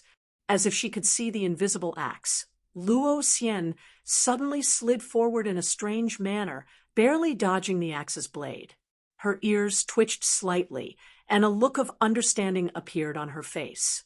Is it an axe? That's hard to say. Huaishir whistled. An axe? A sword? No, it might even be a spear. Do you want to give it a try? In his hand, the origin substance on the axe's blade constantly changed, constantly adjusting the axe's center of gravity and length. He casually chopped down, deceiving Luo Xian's senses. Luo Xian was stunned. An opportunity. Huaishir's eyes widened as he charged forwards again. However, the axe he swept out with was actually blocked by the mop. It was as if he could see the shape of the axe's blade. The mop in Luo Xian's hand collided with the axe's handle, just barely managing to neutralize Huaishir's attack. As if she had discovered something, she couldn't help but laugh. Little brother, you're so gentle. You're actually using the back of an axe? It's called being polite. Huaishir suddenly charged forwards, chopping down with the axe again. However, when the mop collided with it again, the steel-like origin substance suddenly dissipated. Huaishir raised his left hand and began to grow, forming the outline of a sacrificial blade that stabbed towards Luo Xian's neck. Immediately afterwards, he stumbled and almost fell to the ground. Sloppy footwork. The mop's end whipped towards Huaishir's calf, causing his entire body to go numb. Just as he was about to stumble, the mop suddenly trembled and chopped downwards in a curved arc towards Huaishir's face. Huaishir's falling motion suddenly came to a halt. As the end of the cross-shaped spear stabbed out, his entire body moved in a strange arc, as if he were a pole vaulter. In an instant, he was within 3 steps of Luo Xian. He raised his hand and clenched his fist. Smash! Bang! Luo Xian took a step back in astonishment, and then pulled away from Huaishir. He seemed to be surprised. I almost thought you were a Roman. Luo Xian raised her hand and slowly wiped away the blood flowing out of her nostrils. She asked softly, the footwork just now has a hint of the Inquisition style. Where did you learn it? Can I be a Roman? Huaishir asked in Latin. It shouldn't be, right? Luo Xian seemed to be amused by his cover-up. Such a unique mask. I remember your name is Huaishir, right? Is it the one from Exine High? Huaishir was stunned. After Xiaobai came back, he told me a lot of things. Luo Xian tilted her head and looked at him. To be honest, since I've met him, I also want to see what kind of genius would be crazy enough to confess to the White Emperor's son. Huaishir was stunned for a long time before he sighed, helplessly. I have to say that this is a misunderstanding. It doesn't matter. I don't care. Luo Xian's nosebleed face revealed an excited smile again. She asked softly, a duel is a pure thing. There is only victory and defeat, right? In her hand, the mop broke in two, and her arms slowly spread out. The smiling big sister instantly turned into a blood-stained, evil spirit. I have to be more serious. With a smile, she suddenly appeared in front of Huaishir. Then, Huaishir flew backward. In midair, his pupils shrank in shock. A terrible tear appeared on the clothes on his chest. Two intersecting bloodstains spread from where the wooden stick had slashed across his chest. It was just a flesh wound, but her speed was frighteningly fast. In an instant, it had almost doubled. Footwork, it was that strange footwork. It was similar to the legendary shrinkage, but it was not a camouflage formed by quietly moving forward with the toes and changing positions of the body. Instead, it was close to shortening the distance through that strange rhythm and trampling method. Huaishir landed on the ground and chopped down with his axe, trying to force Luo Xian away. But Luo Xian's feet once again slid 3 feet to the right out of thin air. After snatching Huaishir's attack, she closed in on him step by step. Since becoming a sublimator, for the first time, Huaishir encountered an enemy that he could not suppress with his own skills. No, the skills that he had obtained from countless deaths and records were actually suppressed by her skills. Even without the sacred mark, after several exchanges, the 2 wooden sticks in Luo Xian's hand did not collide with Huaishir's weapon. Instead, they almost poked Huaishir's vital parts several times. If she had a sword in her hand, Huaishir would have been injured. Bang! The change of sword and axe finally gave Huaishir a chance to cut off a wooden stick in Luo Xian's hand. Her speed slowed down. Although she was a sublimator who had passed the puberty period without the sacred mark, her physical strength was ultimately insufficient. Luo Xian began to sweat. He took the opportunity to take a step back and stared at her. "Who are you?" "It's an unfamiliar big sister." Luo Xian tilted her head and winked playfully. "Are you only interested in getting to know me now?" Huaishir did not speak. He lowered his head and looked at his chest. There were 2 shallow wounds on his flesh, but what puzzled him was that the blood did not stop flowing. It even flowed more and more, as if there was a trend of heavy bleeding. "Dripping spring," Luo Xian suddenly said. "Yes, you've already demonstrated your soul ability, so I should at least explain mine, right?" Luo Xian said calmly, "You have also experienced it yourself. The effect is to make people bleed nonstop.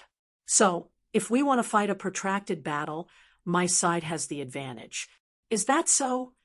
Huaishir stretched out his hand and wiped his chest. The mercury-like liquid metal flowed on the wound, instantly sealing it. Luo Xian was stunned. "What kind of move is this?" She sighed in astonishment. "It's so despicable. The despicable part is yet to come." Huaishir shook his head. Under Luo Xian's feet, the green bricks that had been crushed by Huaishir suddenly cracked. A grayish-black iron wire rope suddenly shot out from it and tightly wrapped around Luo Xian's ankle.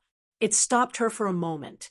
Then she saw Huaishir bend down and assume a thrusting posture with an extremely irregular posture. He suddenly stepped forward, and a bright glow burst out from his hand. "Eat my salted fishes, thrusting spike." Soul burning. The surging flames in his chest suddenly burst forth. Following Huaishir's movements, the cross-shaped spear that was sprinkling dragon blood pierced through the air in an instant. Luo Xian's pupils dilated in an instant. In the instant that she knew it was impossible, her waist weakly leaned back, avoiding Huaishir's thrusting attack. Her cheek almost brushed against the horizontal branch of the spear, but her feet suddenly separated, and she stood still on the stone floor. The last wooden stick in her hand stabbed towards Huaishir's face. It was as if she had long since calculated Huaishir's fastest speed and reaction distance. At the last moment, it was too late to deliver this exquisite attack. There was no way to dodge, no way to block, no way to retreat. A fatal blow. Huaisher's hand only trembled. The tip of the spear trembled. Strands of dragon blood flew out, floating in the air. A thin line landed on her cheek. The sharp wooden stubble suddenly froze in the air. Her strength was exhausted. The moment the azure-crowned dragon's poison came into contact with her skin, it exploded from the origin substance. An irresistible tiredness and drowsiness rose in Luo Xian's consciousness. She staggered and fell to the ground. Victory and defeat have been decided. Huaisher put away the spear and lowered his head to look at the powerless Luo Xian on the ground. Her hair had already turned gray. After a brief moment of hesitation, Huaisher sighed. He took out a syringe gun from his pocket, pressed it against her neck, and pulled the trigger. The poison was relieved. I controlled the dosage. When we go back, find a good doctor and buy some antidotes to eat. You'll be fine. Huaisher slowly stood up and said, Don't worry. The aging brought by this light dosage is only temporary. It won't harm your body. Are you that kind? Luo Xian couldn't help but laugh. I wanted to kill you. Are you the kind that's especially soft-hearted? You can't bear to kill a pretty girl when you see one? You definitely don't have a girlfriend. Although I don't understand what's going on, you and White Emperor's son are friends, right? Huaisher sighed. I owe her a big favor, a big, big favor. I've been thinking about how to thank her the next time we meet. I can't say that I'm sorry for killing your friend, right? Ha ha ha. Luo Xian seemed to be amused by this joke. She narrowed her eyes and said, Then I'll see you in Jinling. You'll participate in this year's Asian rookie competition, right? Not necessarily. Huaisher shook his head and said, To be honest, I'm not that interested. Liar. Luo Xian said, Yeah, you're actually very interested, right?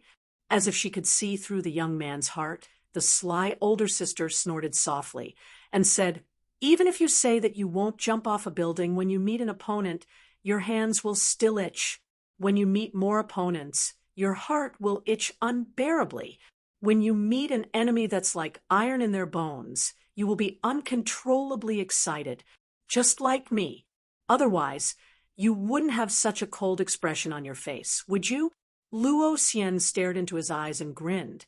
You look like you're completely saying that your opponents are a bunch of chickens and pottery dogs, so you're not interested at all. Whatever you say. Huaisher sighed and looked at her one last time. He turned around and walked to the front of the stage. He picked up the jar of tree blood that Crow said, turned around, and pushed the door open. When he walked out of the venue, he saw the messenger, who had been waiting there for a long time. Contestant, please wait. The six-eyed messenger, who Lu Zhou had met once in the arena, came forward and said politely, A judge has sent you a gift. As he spoke, he raised the box in his hand and held it in front of Huaisher's eyes. Judge. Huaisher was stunned and immediately took 2 steps back. He was afraid that the box contained a curse that would make him eat **T for the rest of his life. Why do you want to give me a gift? Don't worry, this is not a curse or harmful item. It's an extra prize for you. It's a gift from that honorable lord. As he spoke, his 6 eyes looked into the distance. Huaisher followed his gaze and saw a majestic and huge carriage. Dozens of tall black horses were snorting and stomping the ground impatiently. In the carriage, Lu Zhou could vaguely make out the outline. It was the huge shadow sitting at the back of the judge's table. Sensing Huaisher's gaze, it slowly raised its hand and lowered the brim of its hat toward Huaisher as a form of greeting. The leader of a large group from the depths of hell, the Blade of Doom, the ruler of the Death Factory, the honorable sponsor of the Cooking Demon Tournament, the unparalleled butcher of heaven. Lord Oink, that's what he said. the servant repeated. Although your cooking skills are not worth mentioning other than creativity, at least your mask is very interesting. As he spoke, he put the gift in Huaisher's hand, bowed, and said goodbye. Then he left with the carriage and disappeared into the night. That's possible? Huaisher touched the mask on his face and was stunned for a long time. It was somewhat unbelievable. Chapter 172. 3 days later, in the Stone Marrow building, in the silent basement. No, it should be said that in the basement. Even though this dilapidated basement was only about 10 square meters, Huaisher's physical strength and various tools still took him 3 full days to dig it out. It was only yesterday that he had finished digging. The shoddy air purifier buzzed, slowly sending fresh air down bit by bit. However, it still couldn't disperse the oppressive atmosphere of this place. On the contrary, it made him feel even more annoyed. Under the flickering yellow light, Huaisher wore a mask. He expressionlessly raised the emerald green syringe in his hand and walked step by step into the corner. In the corner, the tied-up crow was frantically struggling. It trembled, and its eyes were filled with panic. To be honest, you've always helped me, but it's really hard to predict that things would end up like this. Huaisher grabbed its neck and stabbed the syringe. The emerald green poison was slowly pushed into its chest. Rest in peace, my dear friend. In the blink of an eye, the crow quickly shriveled up. It was as if it had been weathered for decades. In the blink of an eye, it was dehydrated and dried up. Only the poisonous origin substance rose from the shriveled corpse like mist and quickly dissipated into the air. Huaisher stared at it with pity. After a long time, he threw the crow's corpse into the trash can in the corner without any pity. It looks like it was a success. He turned around and looked at the crow standing on the table. What do you think? I say, you're just testing a medicine. Can you not do all these fancy things? The real crow stared at him. No, to be honest, Huaisher didn't know if she was really a crow or not, but she looked like one. It's one thing to test a medicine, but you deliberately bought so many crows. You did it on purpose, didn't you? Since I'm going to test the medicine anyway, why not find an animal that can make me a little happier, right? Huaisher stared deeply at the scammer in front of him. As for why the test subject looks like you, I can only say that you're overthinking it. It's just a coincidence. Wow, what a scumbag's tone. You're no longer that innocent and cute little Huaisher. So whose fault do you think this is? While bickering, the two climbed up the ladder to the basement. After closing the door, Huaisher passed through the sterilization room and several sets of sterilization equipment before finally returning to the basement of the Chalcedony Hall. The entrance to the cellar had been strictly separated by layers of physical isolation. It was a biochemical level defense. After returning to the basement, Huaisher's first reaction was to walk to the corner and look at the wooden bottle that was solemnly placed in the center of the thermostat cabinet, or rather, the tree blood urn. Now, the wood grain and scars on it were completely different from when it was first brought back. The faces had already moved and overlapped with each other. In the end, it formed a 3-dimensional face that resembled Huaisher, as if it had been carved out of it. It was already 80% similar. If Huaisher hadn't seen it become like this with his own eyes, he wouldn't have believed that it was naturally formed. It's about to mature. Crow glanced at the bottle and nodded slightly. Keep watering it every 6 hours. It will probably enter the final stage tonight. Huaisher shrugged, took out a knife, and cut his wrist. Fresh blood with rich negative energy slowly flowed out of the wound and dripped down from his fingers into the tree blood urn. After filling up the cup's groove, it slowly seeped into the wooden texture. In the sound of growth, Huaisher could even see his face on the bottle changing little by little. It was becoming more and more like him. This was what Crow said, a tool that was crucial for Huaishir's advancement. Rather than an advancement, it's better to say that it's an adjustment before the advancement. Crow said mysteriously, "You see, sometimes if you want to smuggle from Africa, you have to think of more ways. Smuggle? What smuggle?" Huaishir subconsciously became alert. "Don't tell me it's a conversion of the system." "It's not a conversion of the system. How should I put it? Let me think." Crow pondered for a moment and explained, "Now, you know that the so-called abyssal system is actually the celestial genealogy established by the Astronomy Society. But, in fact, the Astronomy Society is only a processor, not a creator. Do you understand? No miracle comes out of thin air. No matter how powerful the Astronomy Society is, even if they can restart the world more than a dozen times, endlessly subvert the law of conservation of matter, and recreate the universe, they still can't create a real miracle out of thin air. Isn't this a miracle?" Huaishir asked. "Then, let's have another basic lesson."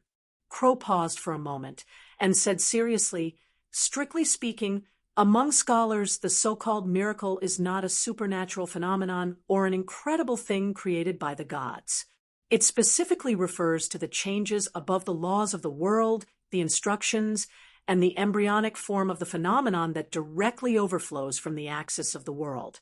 Of course, a large part of it comes from the gods that were born with the world, but there is still a part that doesn't belong to the gods. Do you understand?" Huaishir understood a little, but he always felt that the topic she was talking about was very strange, as if she was hiding something from him, but it seemed that he was just a little bit away from understanding it, separated by a layer of window paper. Besides, even if you don't say that you are a celestial genealogy, no one can tell. Huaishir was already disheartened and did not want to pay attention to her, but this was related to his next advancement. He could only continue to look at her, hoping to hear good news. "Presumably, you should have noticed that many times in history, human traces and divine traces often complement each other. The boundary between the two is actually not as clear as the definition above. It's just which side is the focus." Crow paused for a moment and revealed a mysterious smile. "This leads to the fact that sometimes the two areas may overlap." Huaishir was stunned for a long time before he reacted, and was furious.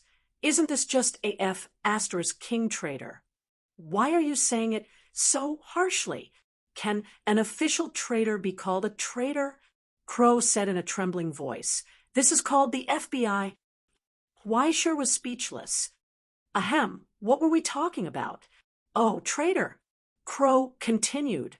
"From the beginning of its construction, the kingdom of heaven's genealogy pursued universality and adaptability to the infernal realm.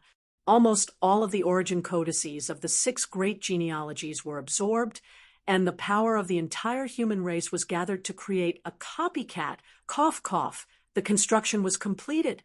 Therefore, all the basic stigmata actually have their corresponding prototypes in the other genealogies.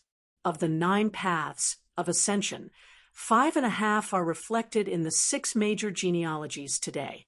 In other words, although these paths of ascension carry the essence of celestial genealogy, they still have the characteristics and signs of the other genealogies." "Why are there only 5.5? Huaishir was curious. "Because before half of the path could be completed, the previous president who presided over the work disappeared." Crow shrugged and revealed a mysterious smile. "In short, don't worry. As long as you choose the path of ascension, well, even if you're a traitor in your bones, no one will be able to tell on the surface. After all, the development of hell had not stopped in these years. Newly discovered stigmata were common, and the various genealogies were constantly collecting and organizing them.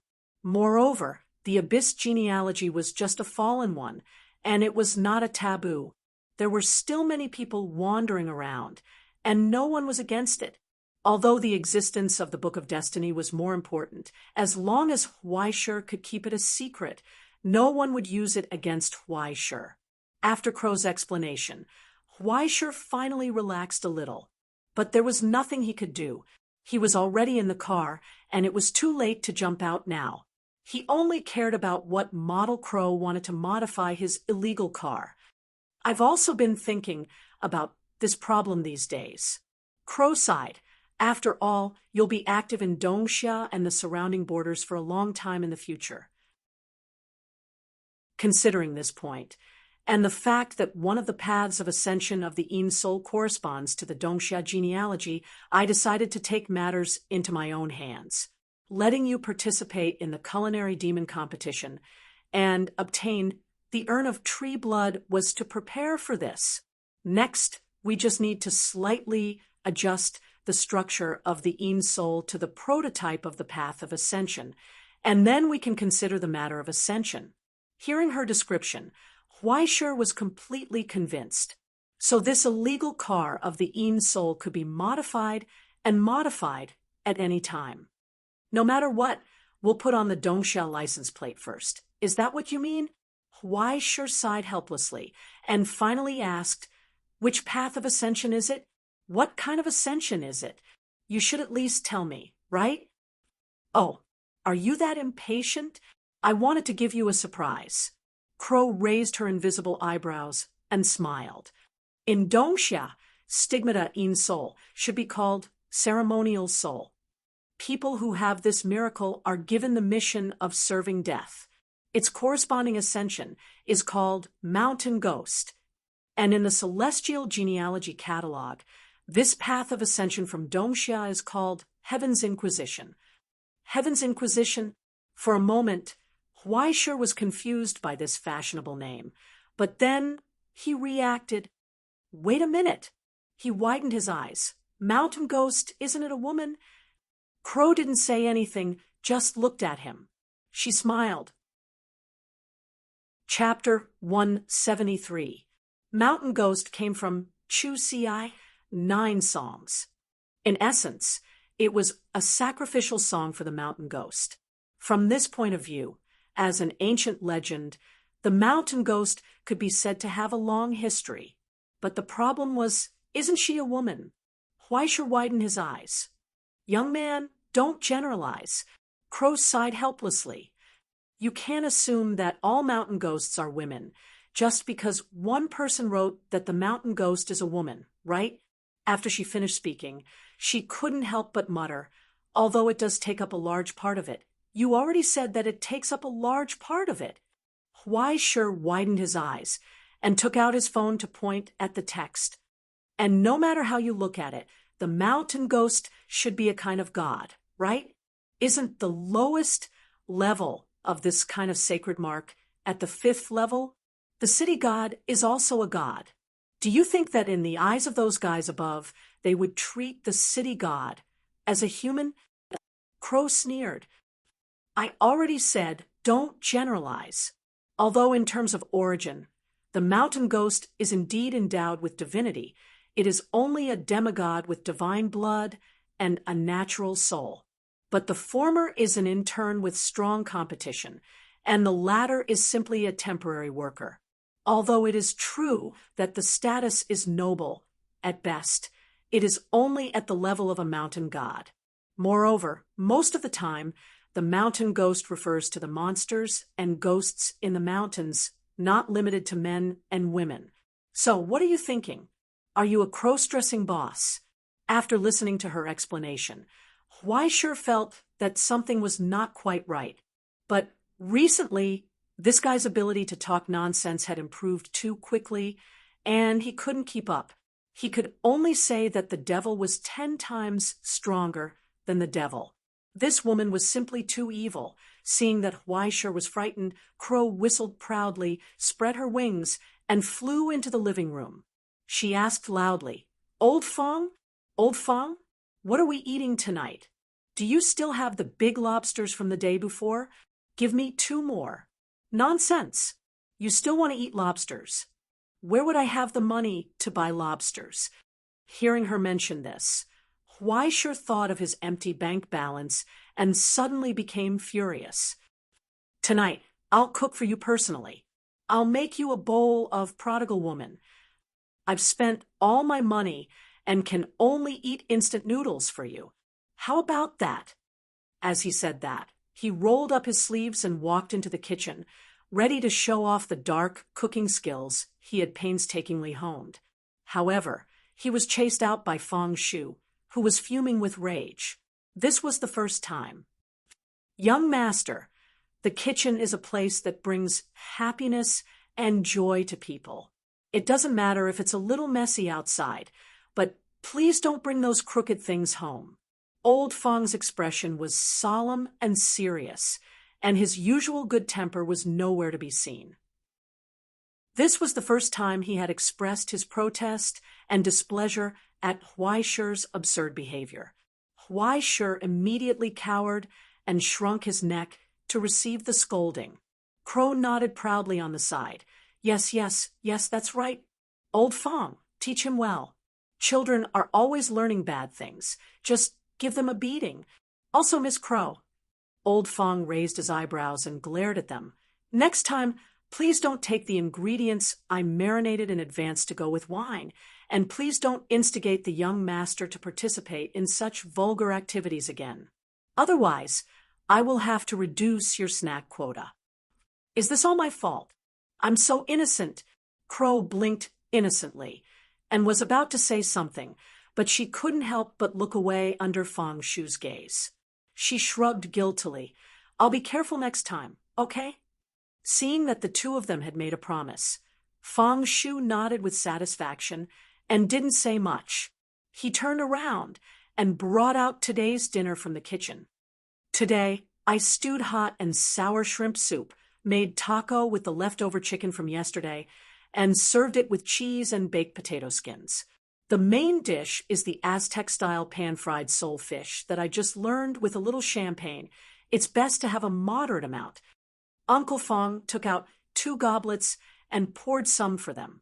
He sighed and said, I have to say that the American diet is quite good, especially this hummus. It's really amazing. Old Fang, are you an angel? Crow looked at the table full of high-calorie food and was so moved that she almost shed tears. It's just a hobby. Please enjoy your meal. Old Fang took 2 steps back and smiled with satisfaction as he watched the two of them eat. He turned around and went back to the kitchen to clean up the tableware. After staying in the cellar for a whole day, Huaisher was about to go crazy with hunger, but Crow was even faster. She opened her mouth wide, like a bottomless pit, and gobbled up more than half of the food. She even ordered Huaisher to help her carry the food that she couldn't reach. Huaisher looked at her with annoyance and put the sole fish in front of her. Eat, this is my meat. Then he picked up the champagne and put it next to her. Drink, this is my blood. Crow froze for a moment and subconsciously looked at the cream in Huaisher's hand. Huaisher was silent for a long time and suddenly wanted to bang his head against the wall. With such an unreliable contractor, he probably couldn't count on it for the rest of his life. When he thought of the more than 10 million that he flew out with wings, his heart bled. That was more than 10 million. It was more than 10 million that he could earn by playing the violin for more than 1,000 years. In the end, he had just received the money and had not even warmed it up. He had only used it to purchase a monthly mobile game card. He did not even have the time to indulge in extravagance before it was gone. Gone. Although his heart was surging with endless cries, in the end, Huaisher couldn't help but swallow. He reached out and returned the card to Fang Shu. You keep it for me. He was scared. He wasn't afraid of spending it recklessly. He was afraid that before he could spend it all, a shameless woman would spend it all. He had to plan carefully how to spend the one. For $1,000,000. Fang Shu didn't refuse anymore. He carefully put away the black card and nodded. If you need anything, you can call me at any time. I'm going to take a break. Take a break. With a foolish smile on her face, Weisher struggled to get up. She wobbled back to her room as if she was floating. Silly kid, he's used to being poor. Crow landed on Feng Shu's shoulder and sighed helplessly. I bet he's wondering if he should get another monthly card. Frugality is a virtue. Old Feng calmly defended his young master. As always, there are so many virtues in the world, but how many can really make people happy? Crow shook his head and sighed. He raised his wings and rested them on old Feng's shoulder as if he was putting his arm around his shoulder. He took out his phone and showed it to him. Old Feng, look at this. This is a professional clean workbench from the Cavendish workshop. This wasn't in the budget, Ms. Crow. Old Feng casually pressed down her wings that quietly reached into his pocket and said seriously, besides, this is the young master's property. I suggest you discuss it with the young master. Crow stared at Old Feng with her watery eyes. Old Feng's expression was calm and unmoved. She sighed dejectedly. All right, I'll try my best to persuade him.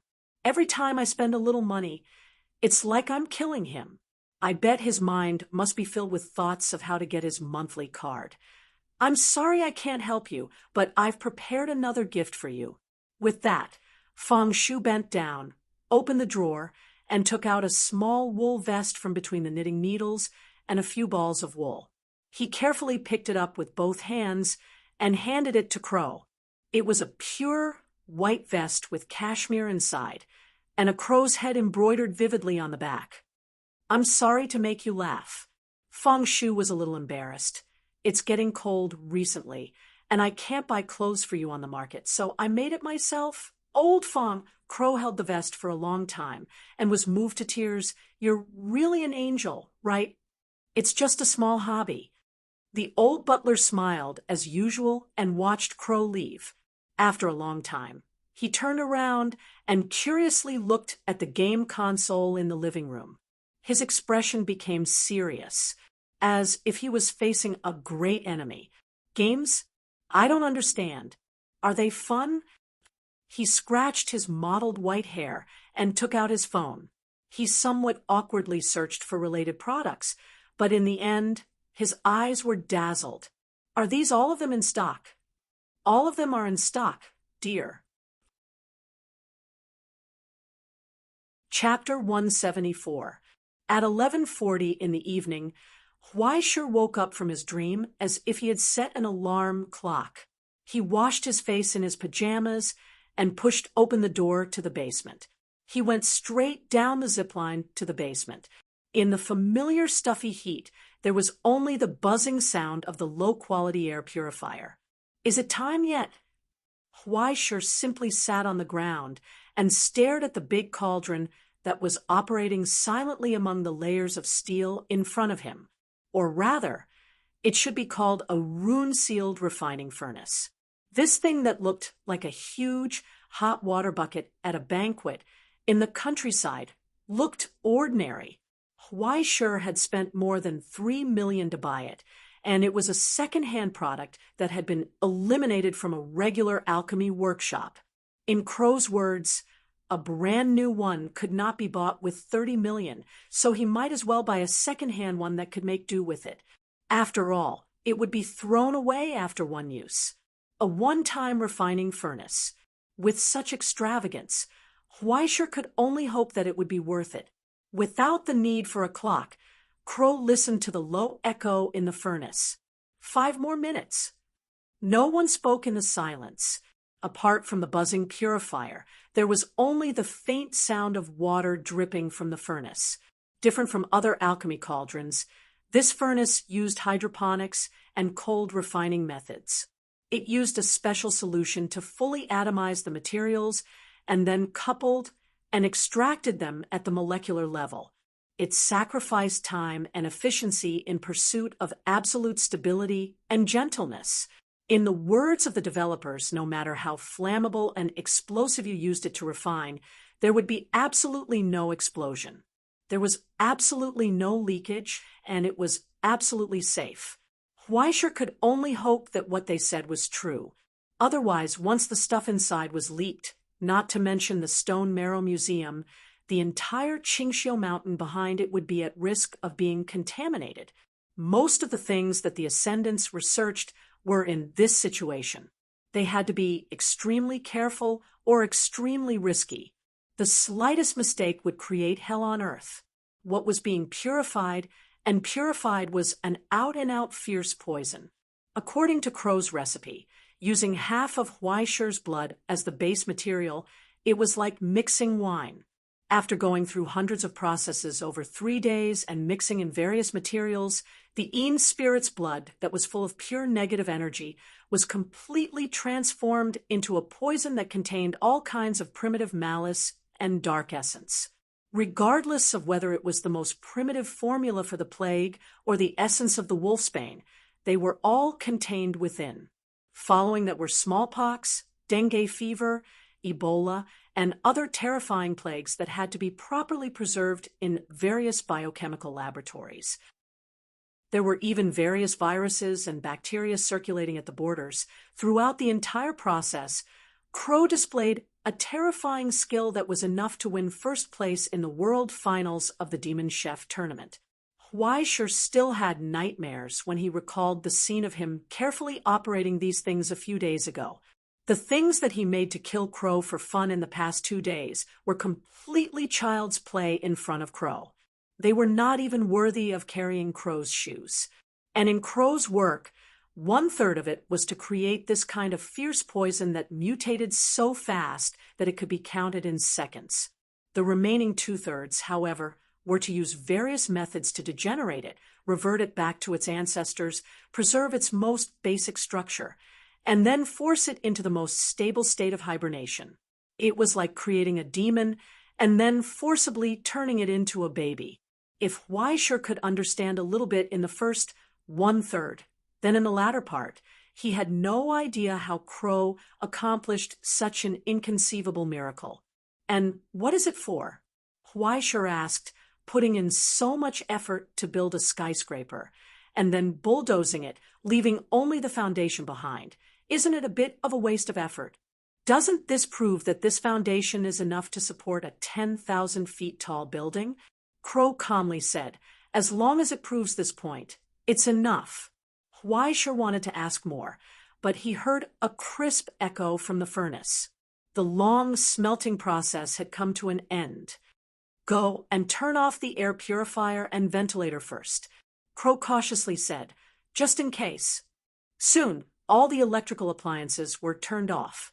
Huaisher pulled up the layers of covers, and then completely sealed the last alloy gate, cutting off the connection between the inside and the outside, and the narrow cellar became more and more suffocating. Fortunately, Crow was not a living creature, just a blob of ink, and he could enter the ghost state, minimizing the need for oxygen to avoid the fate of suffocation.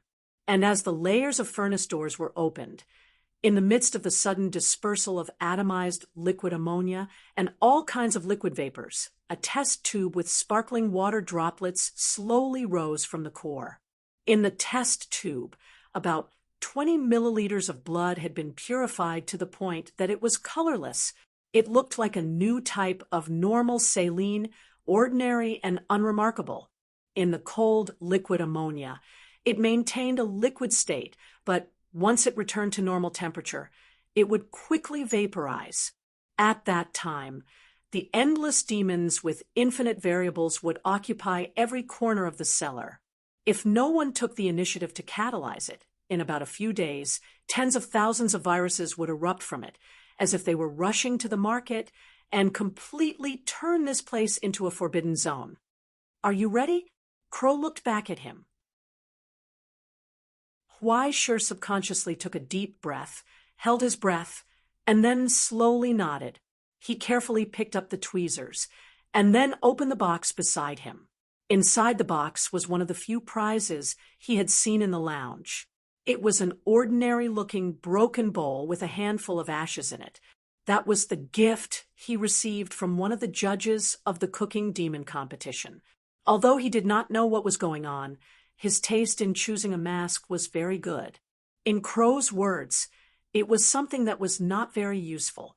Although it was not in the plan since he had encountered it, it was a pleasant surprise to be able to use it. Although it looked like a bowl, there seemed to be some kind of law imposed on it. No matter how he shook it in his hand, the ashes in the bowl would not fall out of the bowl.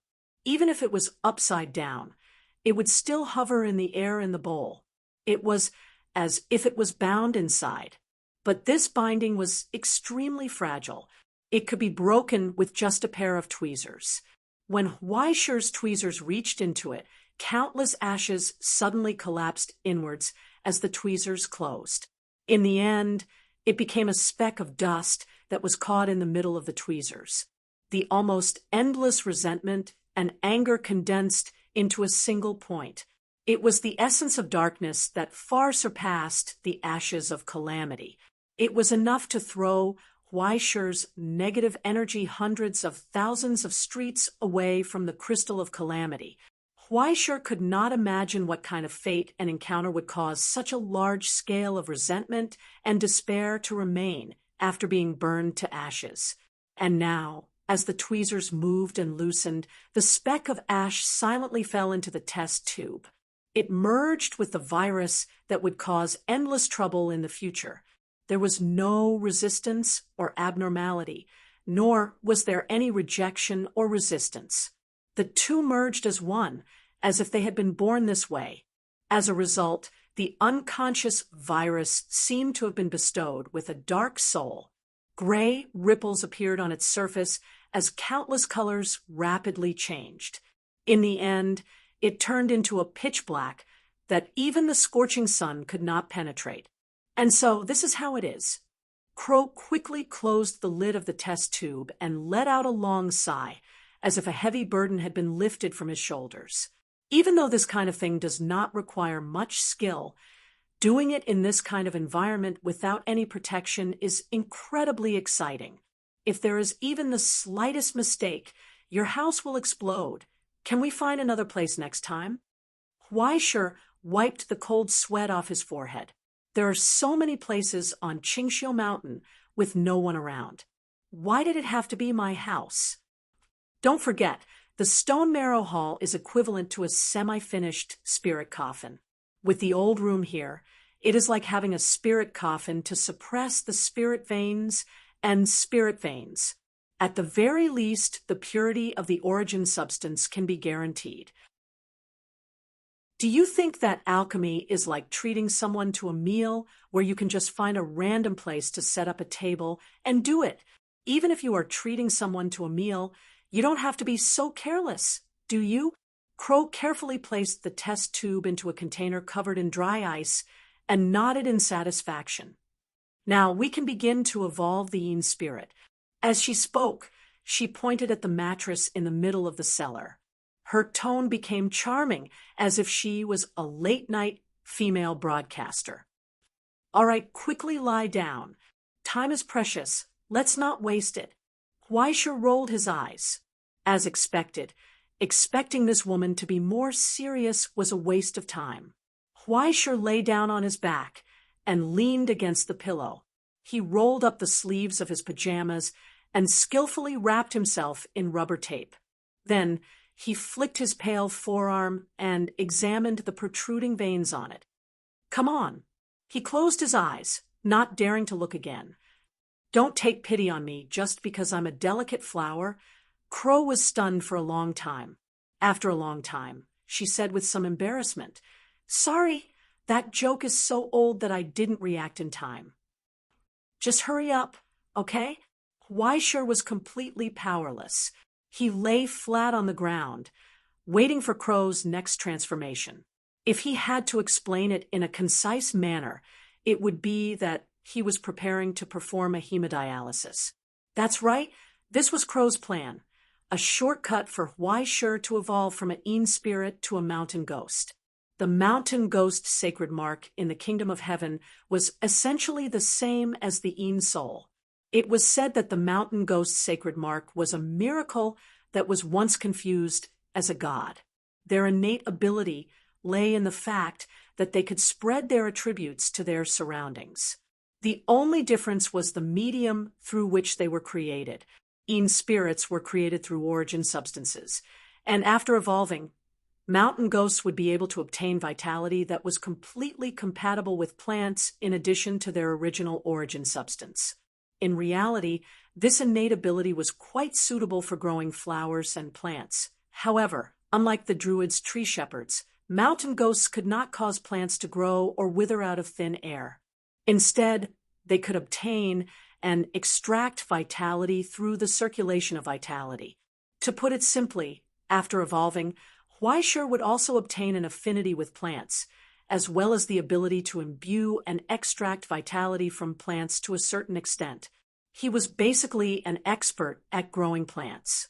Originally, evolving wasn't that simple, but with the urn of tree blood in hand, he could save himself a long and painful process. He could obtain the best results in the fastest and most effortless way. And during this process, Crow suddenly had an idea. He wanted to give Huaishir some extra ingredients. Chapter 175. As a relic that would only occasionally appear in the depths of hell above level 20, the urn of tree blood itself had a strange effect that went beyond common sense. Usually, it was used by alchemists as a one-time refining cauldron. It was more high-end and convenient than the second-hand goods Huaishir bought. When making some potions in the field of plants, it had a miraculous effect of almost perfect grafting. Under the premise of fully retaining the characteristics of the two materials, the potion was endowed with terrifying vitality. Although it would generally turn into a plant after drinking it, if it was used on plants, it would have a perfect effect. If it was even more extravagant, it was likely to be used as a flower pot in important cultivation projects of rare species. And if it was used as a dialysis device, this terrifying vitality would be directly injected into Huaishir's body, directly giving him the attribute of plant affinity. It would also turn him into a vegetable. However, with the foundation of the stigmata spirit, Huaishir did not have to worry about this consequence. With the supplementary materials for advancement, advancing to a mountain ghost would be a piece of cake.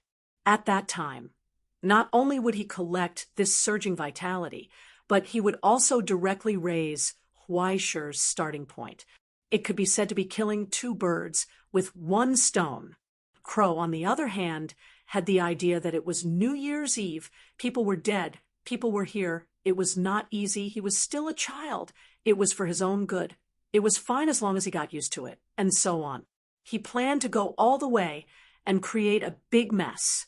Anyway, his poison resistance was so high that he would not die for a while. It was better to just put in some poison. After all, the core of mountain ghosts and spirits was sharing. After the halo of fear formed by the ash fog, it was not a big deal to have another halo of plague. It was just that the type of plague needed to be carefully selected. It needed to be strong, but it could not directly kill Huaishir. It needed to have growth, but the starting point could not be too low. After receiving a gift from the Butcher of Heaven, Crow simply chose to do it himself. It was convenient and fast. Well, it was just a risk that if it failed, his whole family would spiral into the sky. It was completely not itchy when there were too many lice. Anyway, he had done so many things, so it was not a big deal, right? After Huaishir lay down, the crow flapped its wings, and an invisible force tore open a new pack of infusion tubes and inserted them into the blood vessels on Huaishir's arm.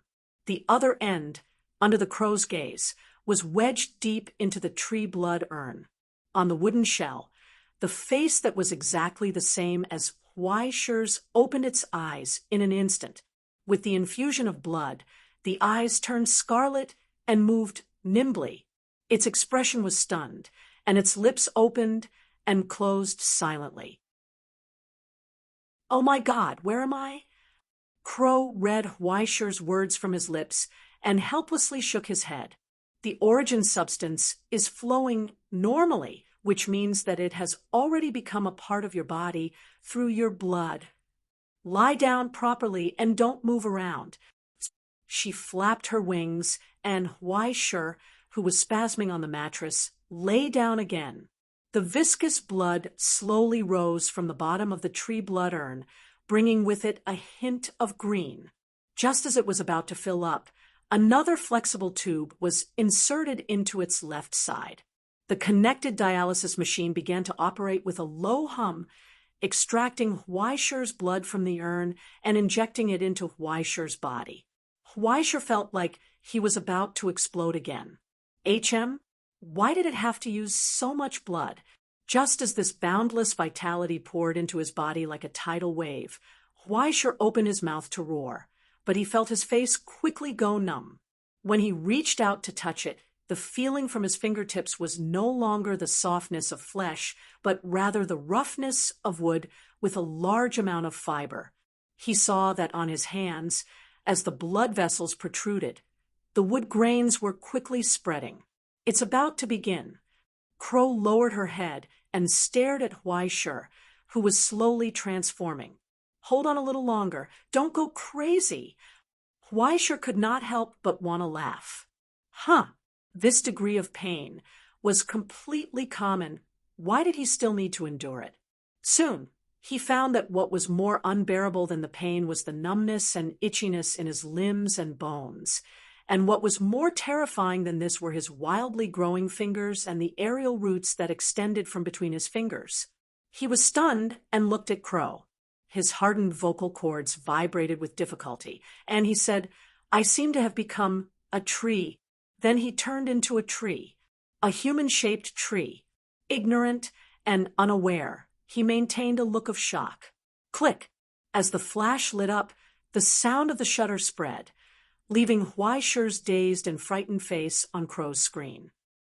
If there is someone in She Mountain who is brought to She Mountain, she raised her wings, opened the test tube in the dry refrigerator, and poured all the pitch-black virus into the tree blood urn. I wish you a good dream, young man. Along with the blood that gradually turned dark green, endless viciousness and despair poured into Huaishur's body. However, Huaishur could not feel anything. He was just a vegetative person, like a plant. The feeling of becoming a plant was unexpectedly strange. So strange that Huaishur could not help but begin to think. What organ did he use to think? Did he lose his brain? After losing control of his body, Huaishur's soul lay in the cage-like body, curiously looking around at the darkness, and then looking at his own body. Is the soul also in human form? The light that is not spherical is a little surprising. He curiously fiddled with himself, sometimes stretching himself, sometimes squashing himself, sometimes forming an S. And sometimes, after being silly, he began to think about the reality. Then what should he do now? Advance? It seemed that this was not under his control. Since he had become a plant, should he just wait and see? Then, should he fight the zombies? Then, there must be zombies in the endless darkness where time seemed to have lost its meaning. He seemed to be floating in the universe, with nothing to do except think. So he began to think. Who am I? Where am I? Where am I going? Why does the world exist? What is the value of life? What is the meaning of living? Also, what did Crow do behind his back? If a ship was constantly replacing parts during a long voyage, when the last part was returned, what would he eat for dinner? If there was a group of screaming dead children tied to the left track in front of the train, and a middle-aged man who scratched his feet and talked loudly on the phone in public was tied to the right track in front of the train, how could he let the train drift and crush both sides? If the rancher and the green sun people fell into the water at the same time, how could he find a way to throw Crow into the water? In the midst of all kinds of problems that were destined to be unsolvable, Huaishur began to think for a long time without end. At first, there was anger and fear, meaningless resistance and resistance, struggling with illusory hope, and finally, he completely sank into the darkness in numbness. In the absolute darkness, all of this seemed to be endless. Huaishur forgot where he was going, where he was, and who he was. He seemed to have really become a tree. He felt the roots slowly, but quickly growing, deeply rooted in the soil. Countless curved branches grew out of his arms that had lost their contours, filling every inch of the space in the cellar and passing through the soil and stones. Growing. Just like that, it grew silently. Slowly and firmly, it extended toward the ground. When the first bud broke out of the soil, Huaisher felt the tiny warmth of the sun shining on him. For some reason, he suddenly felt a heartfelt joy. It was the sweet happiness when life found itself still existing, even if the world was so cruel.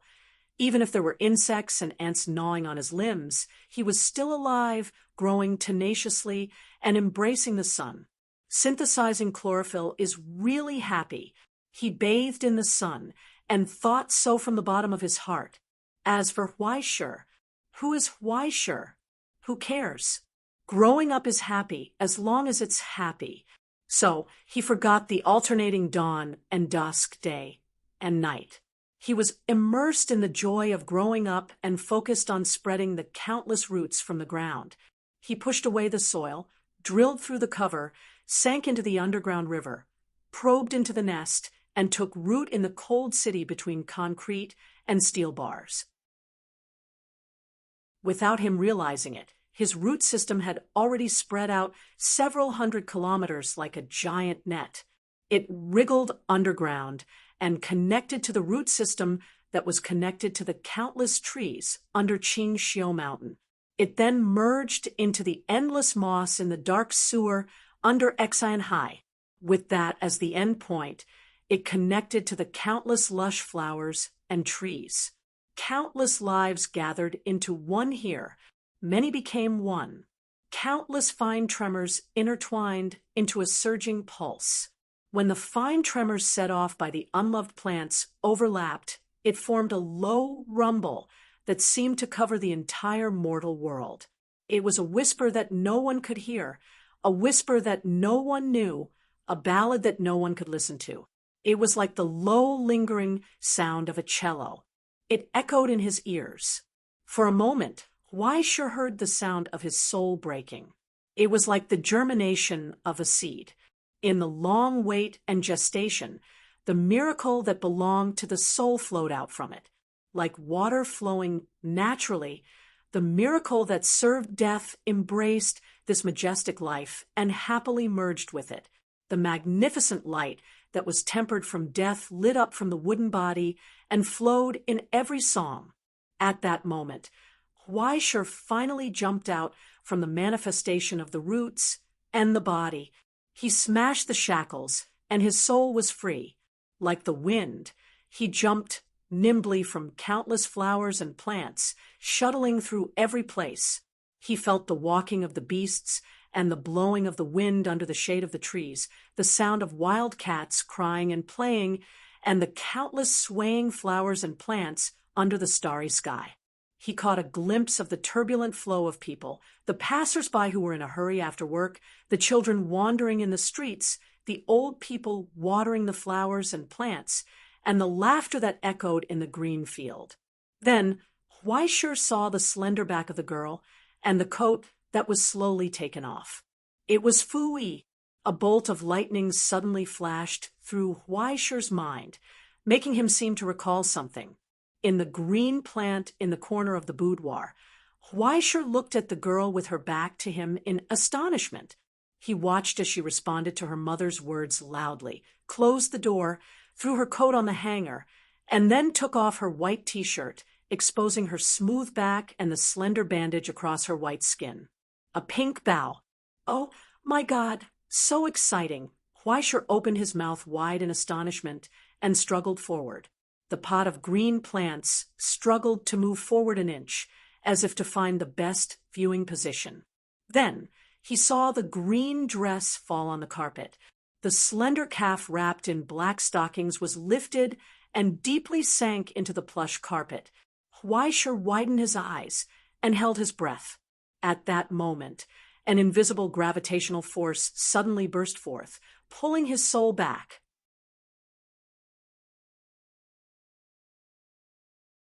Chapter 176. Don't. Wait a moment, just a moment. Huaishe subconsciously reached out to grab something, but he was cruelly pulled away, as if an invisible rope was pulling him. In an instant, he swept past the bustling streets and the surging crowds, returning from the countless steel forests. Pa! A crisp sound. In the cellar, a crack suddenly appeared in the wooden shell, and a vaguely vexed shout sounded from within. Feeling the heavy restraints, Huaishe subconsciously struggled. At that moment, he finally felt himself. At the same time, the huge network of roots that spread under the 9 lands suddenly shook and extracted an insignificant amount from the sea of life that was gathered from countless plants. Thus, Huaishe returned from nothingness. The wooden shell cracked, revealing his pale face. Huaishe subconsciously raised his hand and felt an almost endless amount of life force being transmitted from the roots, creating a new arm from nothingness. His 5 fingers spread open, and his fingernails slowly grew out. He subconsciously breathed, and in an instant, the network of roots buried deep under the ground suddenly contracted and withered. Bright life force flowed out from within, creating a brand new lung and body. Huaishe took a step forward and heard the sound of countless roots rotting and contracting. Amidst the continuous shattering sounds, the naked young man had already walked out from the withered trees. Behind him, the huge roots that once covered the entire city silently lost their color, cracked, and collapsed into rotten wood. In the end, they collapsed into dust. Huaishe stood in the darkness, stunned. Tree sap with a faint green color slowly dripped from his waist-long black hair. He lowered his head and looked at his hands and naked body, only to find that his pale skin, which had lost its color after becoming a ghost, had regained a faint rosy color. And just under his skin, in the rippling blood vessels, there was a thick, dark green color. He seemed to have regained his life. He had returned from the underworld.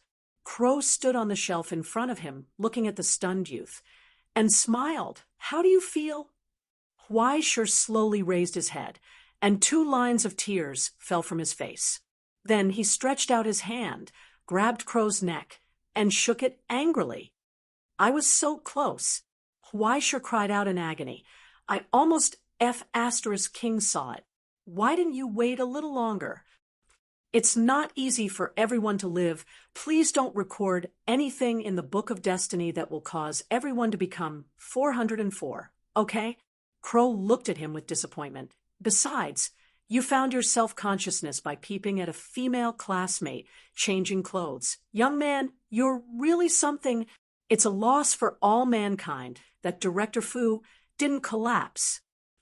Huaishe was speechless, but for some reason, when Crow mentioned Director Fu, if he said it out, he would want to give the middle-aged they would be crushed into dregs by the steel torrent of guns, short cannons, tanks, and missiles of the Special Affairs Division. He shook his head with some lingering fear and didn't dare to think about it anymore. Then, he turned to study his current body. Is this the second stage? He felt the surging vitality in his body and tried to move his body. He felt that the original upper limit of the Yin soul had disappeared without a trace, and he could easily reach a high speed that he couldn't reach in the past. His strength had also increased, although the increase in speed was probably far from it. What surprised him even more was that his body coordination had improved qualitatively. Huaishe tried to throw 8 or 9 beakers in the air in succession. When he stretched out his index finger, the falling beakers fell from the air into an extremely dangerous pile from his fingertips. The exquisite combination of mechanics piled them up from the duckweed foundation into a tower. When Huaishe shook his fingertips slightly, he saw the waist of the tower begin to bend and slowly rotate with the subtle tilt of his finger. In the end, as Huaishe let go of his hand, it fell to the ground. It piled up into the shape of a pyramid. Huaishe still hadn't recovered from the shock. In that moment just now, he almost felt that his limbs had spread over the beakers, and he could sensitively perceive the movement of every fulcrum and center of gravity. He could easily grasp the complicated changes in his hands. What was more surprising was, "Hey, catch!" The crow's voice interrupted Huaisher's thoughts, and a piece of iron was thrown into Huaisher's hand. Huaisher subconsciously reached out, but the moment his fingertips were about to touch the iron, he saw a blazing electric light burst from the iron. From a thin line, it pierced towards Huaisher's fingertips. In an instant, Huaisher pulled back his hand, but his fingertips still felt a burst of needle-like pain. But what surprised him was that in that very short moment just now, he could almost see how the electric light burst from the iron grew inch by inch, slowly moving in the air and finally wrapping around his fingertips. Not just that, his reaction speed. If it had been before, he probably wouldn't have been able to react in time or even realize what was going on before he was hit. But now, he actually had time to react. Even compared to the speed of thunder, it was still so slow that it was close to nothing, but going from nothing to something was still a major breakthrough. From the second level onwards, the soul of the sublimator will begin to become active. After ignoring the natural limits of the body, the reaction speed will be greatly enhanced. Sublimators like you, who specialize in strengthening the nerve reflexes, will even directly advance to the level of soul reflexes. Isn't that great? Huaisher curled his lips and shook his head. I can't dodge even if I react. What's the use? Are you stupid? You can't dodge a bullet, but can't you dodge someone pulling the trigger? The crow looked at him as if he was looking at an idiot. In a duel, being faster by just a little bit is being faster. You're only at the second level, not the fifth level. Do you want to become the Flash or something? Don't I still want to improve? Huaisher slowly moved his body. Originally, he was a little afraid that he wouldn't be able to adapt to the sudden increase in attributes, but he didn't expect that his body didn't show any signs of losing control at all. Soon, as he waved his hand, grass seeds quickly sprouted from the soil under his feet, which had been plowed by the broken tree trunks. In an instant, they grew into a green carpet as tall as his knees. Huaisher felt that this was far from his limit. If he tried his best, he could turn the grass on his entire football field into half a person's height.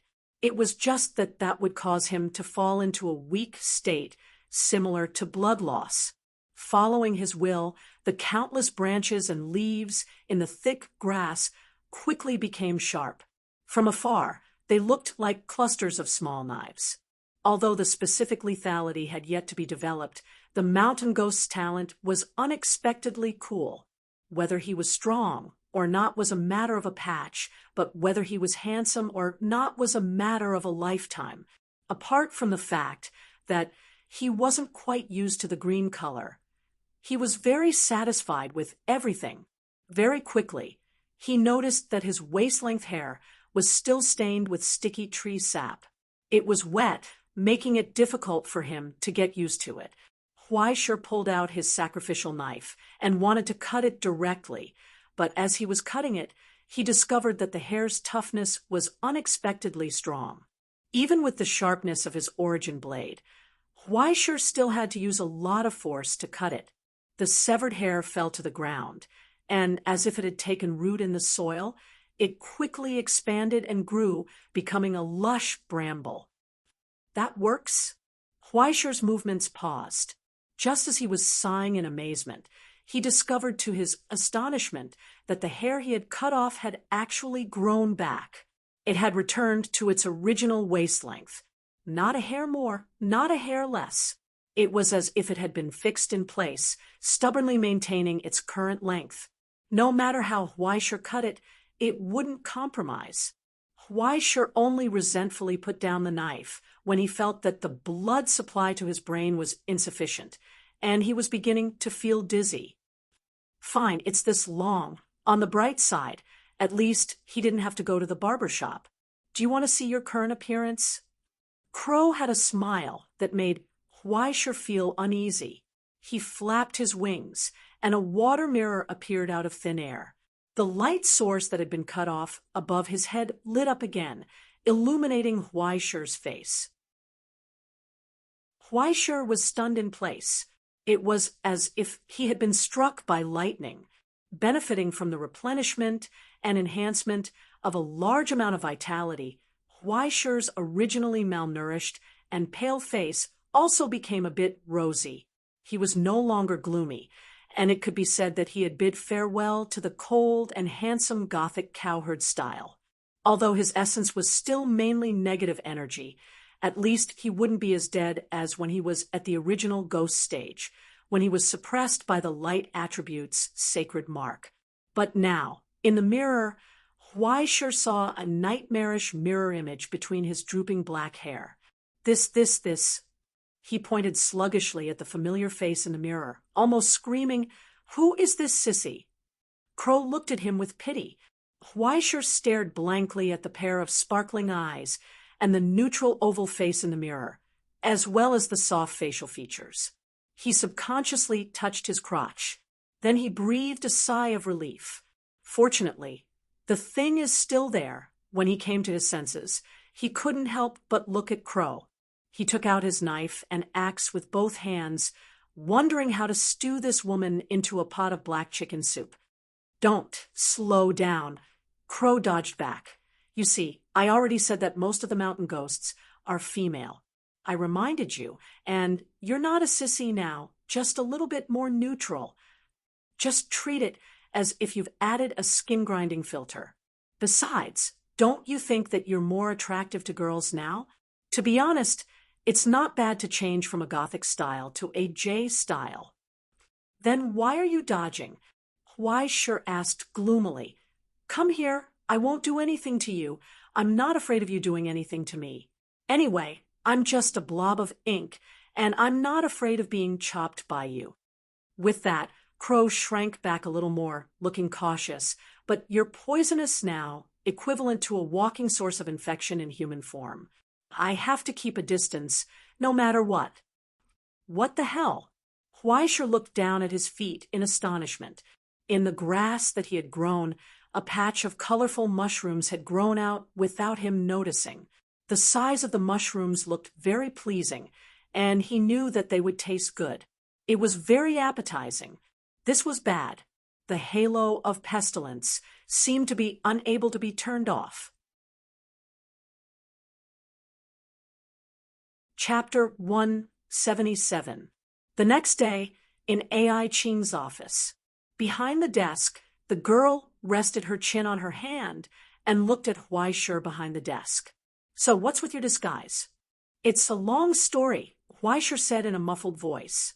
His voice definitely couldn't be clear, with the helmet covering his face. In fact, it wasn't just his face that was covered.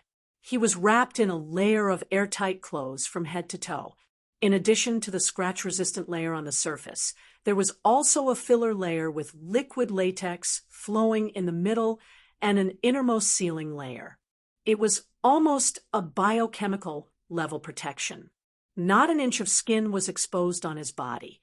He looked like he had seen a ghost.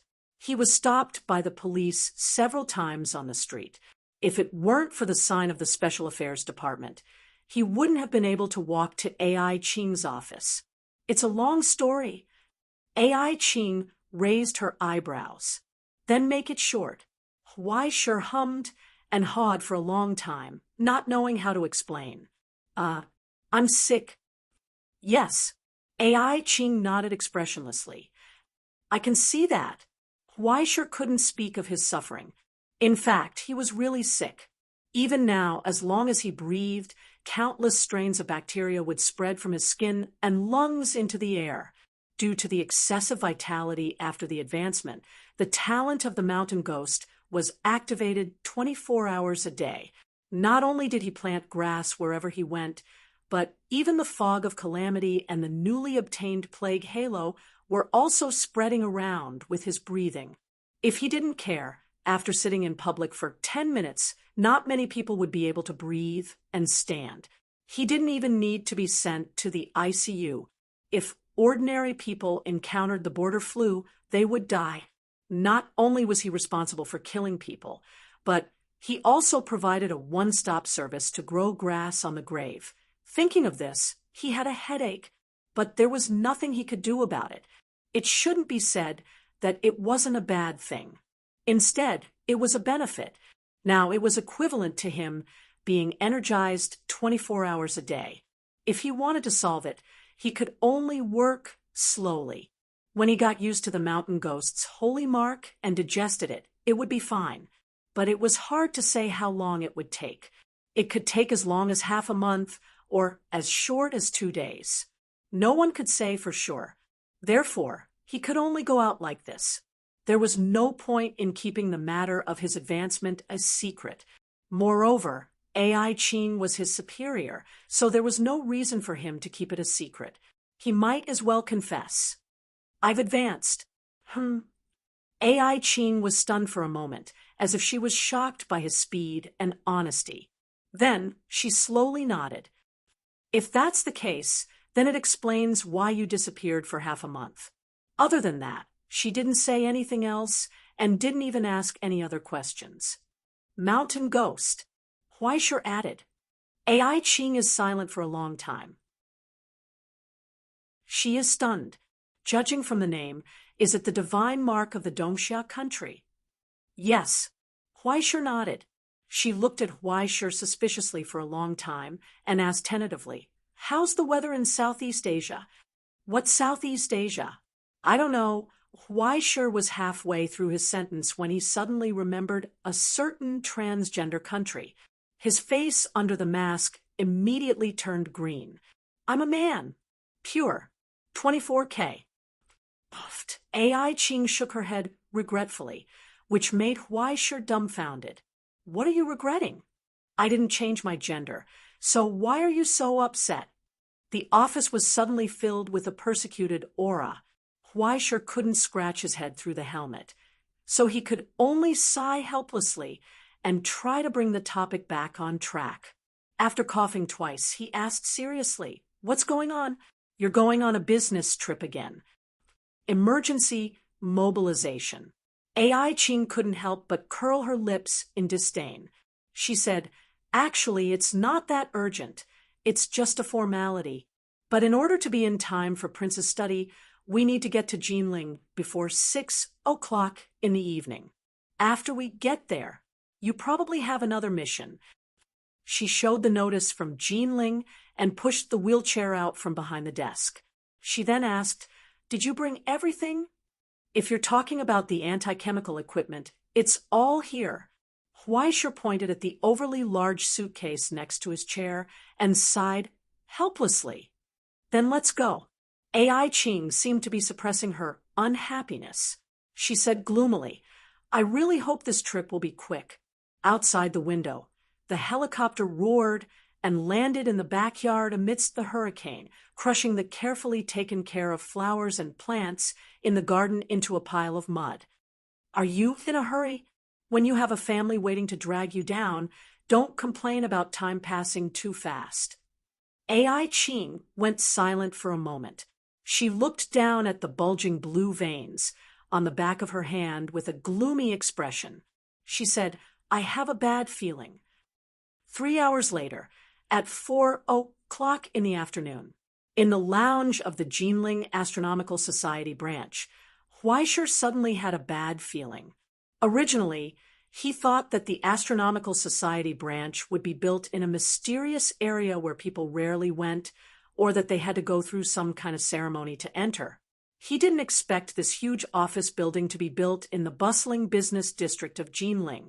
There was an entire building in the old street area where every inch of land was worth its weight in gold.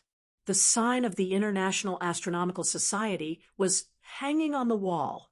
People came and went, and one could go up by elevator. There was nothing special about it. No, for Huaishur, he should have come down. He had arrived by helicopter.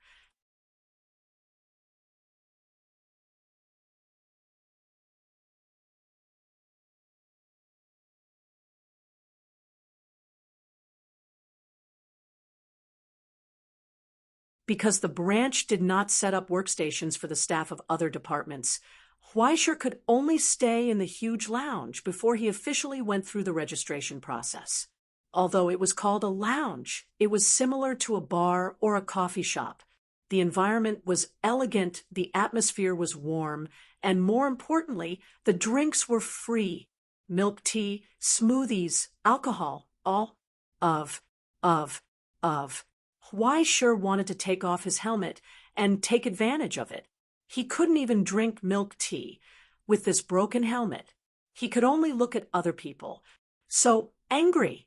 This time, the emergency mobilization of Jinling seemed to be quite urgent. It could be said that most of the Southeast staff had already arrived. At a glance, there were about 70 to 80 people, and they seemed to be very familiar with each other. They sat in groups of 3 to 5 chatting while waiting for the transfer orders. Old Xiao and Yujun didn't seem to be here yet. Huaisher could only sit alone in the corner. He didn't even order a drink. He just stared at the green plants on the table in front of him in a daze. His strange appearance attracted a lot of people's attention. After all, it was rare to see a fully armed staff in a place like this. After a lot of people saw Huaisher's appearance, they began to guess which department Huaisher was from. He looked like someone from the Biochemical Defense Force, and he had a cold aura. Huaisher's heart was bitter. Through the black mask, he pretended not to notice other people's curious expressions. He quietly swallowed his bitterness and continued to act cool. Fortunately, someone quickly walked up and took the initiative to talk to him. "Hello, brother. Let's get to know each other. I'm Chen Yan, a member of the branch." The person who came up was a young man. Although he had a slightly punk mohawk hairstyle, when he smiled, it was full of cheerfulness that was not annoying. He pointed at the seat opposite Huaisher and asked, "Can I sit here?" "Feel free." On the sofa, the sharp helmet slightly nodded.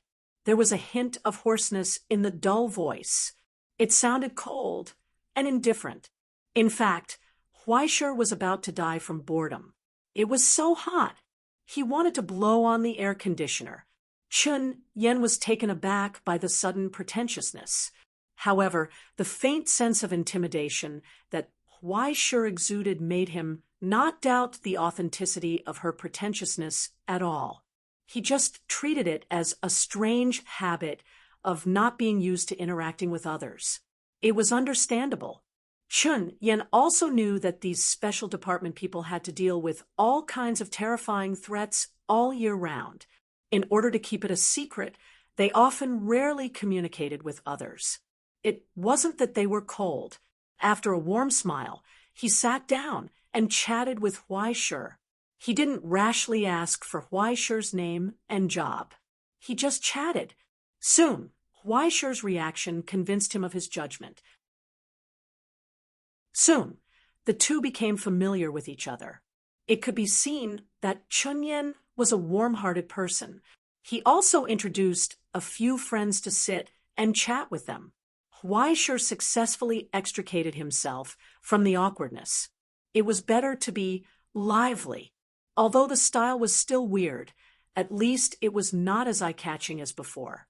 "Oh, since it's your first time in Jinling, you should take a good look around. There are a lot of good places in the branch. After I change shifts, I can show you around."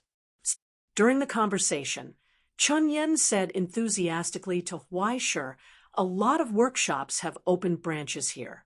There are a lot of good products. Even if you don't buy, you can still make a profit by looking." Okay, Huaisher was also quite interested in this. "Then let's go together." During the conversation, Huaisher's movements suddenly paused.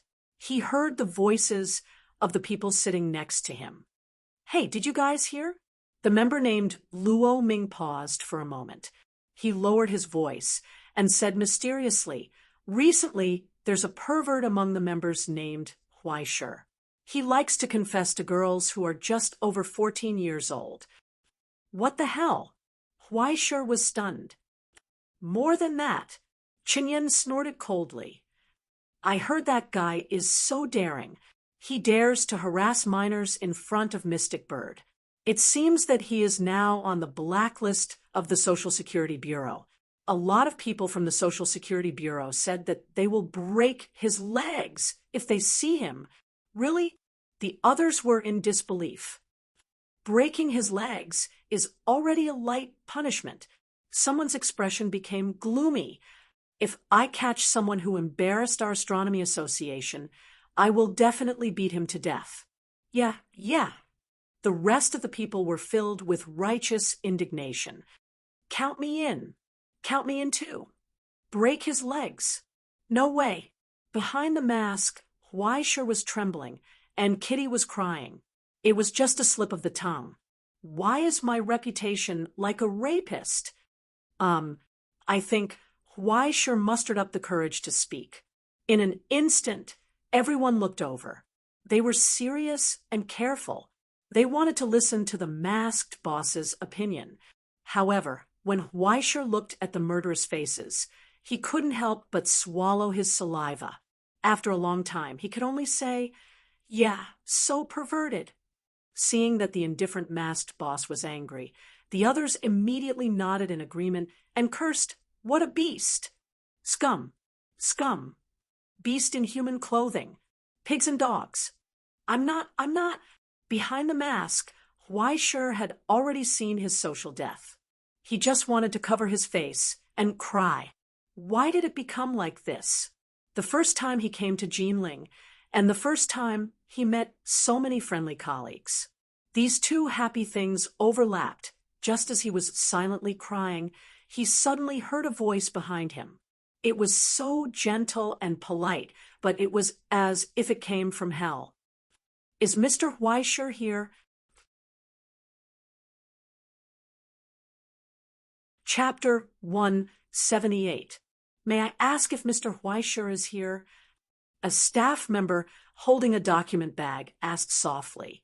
What did you say? In an instant, 7 or 8 staff members around the table turned to look at her. Their cold gazes made the female clerk's face turn pale, especially the strange person who wore a strange helmet and didn't even show his face. Even though she couldn't feel his gaze, the female clerk could still feel the deep resentment in his eyes. She almost couldn't stand still. May I ask if Mr. Huaishir is here? She plucked up her courage and asked shakily. It said that a Mr. Huaishir is coming to register today. I've asked other places, and this is the only place left. In an instant, everyone looked at each other. Huaishir? In the silence, there was suddenly the sound of an angry slap on the table. Bang! Huaishir raised his head proudly and said sternly, "We don't have that kind of scum here." Well said. Luo Ming added, "Don't worry, he won't be coming today. If he comes, I'll definitely beat him to death." Everyone nodded in agreement. Only Chun Yen looked at Huaishir in confusion, as if he didn't understand. Soon, the frightened female clerk turned and ran away with tears in her eyes. Huaishir felt even more guilty, but at the same time, he was filled with the joy of surviving a disaster. "I'm sorry, miss. I'll definitely apologize to you later." He breathed a sigh of relief and felt cold sweat seeping from his back. Before he could calm down, he heard old Zhao's hearty laughter. "Hey, Huaishir, why are you still here?" He walked in from the door and walked straight toward Huaishir. He asked curiously, "Why did I see the clerk who came to register with you leave crying?" As he spoke, he slapped Huaishir's shoulder hard. Slap! It was as if he had cut the rope on the guillotine. In that instant of dead silence, under everyone's astonished gazes, Huaishir swallowed hard and said in a low voice, "I'm sorry, you've got the wrong person." "Ha ha ha, you're kidding me." Old Zhao grinned and pointed at Huaishir's helmet proudly. "If Inspector AI hadn't told me what you look like now, I would have been fooled by you." At that moment, under many strange gazes, Huaishir raised his hand in despair and covered his mask. Welcome social death. I have something to do. I'll leave first. Under the dumbfounded gazes of the officers, he slowly got up and carefully took 2 steps back. Then he turned around and ran out of the lounge. The moment he ran out of the door, he heard an angry roar behind him. Don't run, you bastard. You want to leave after offending the Astronomy Association. The one wearing the helmet is Huaisher. Kill him. Huaisher took a deep breath and ran as fast as he could. Therefore, since the history of the Jinling branch of the Astronomical Society, this was the largest, worst, and most destructive fight between members of the Jinling branch of the Astronomical Society. On the 17th floor, in the Internal Affairs Office. Prison break. AI Ching frowned. Yes. The fat woman across the table got up and walked to the door. After taking a look, she turned around and closed the door. The higher-ups have set confidentiality rules. At least pretend. Oh, I understand. AI Ching nodded and said, but this is the first time I've seen someone eat so much at work. Don't you feel guilty at all when you're a salary thief?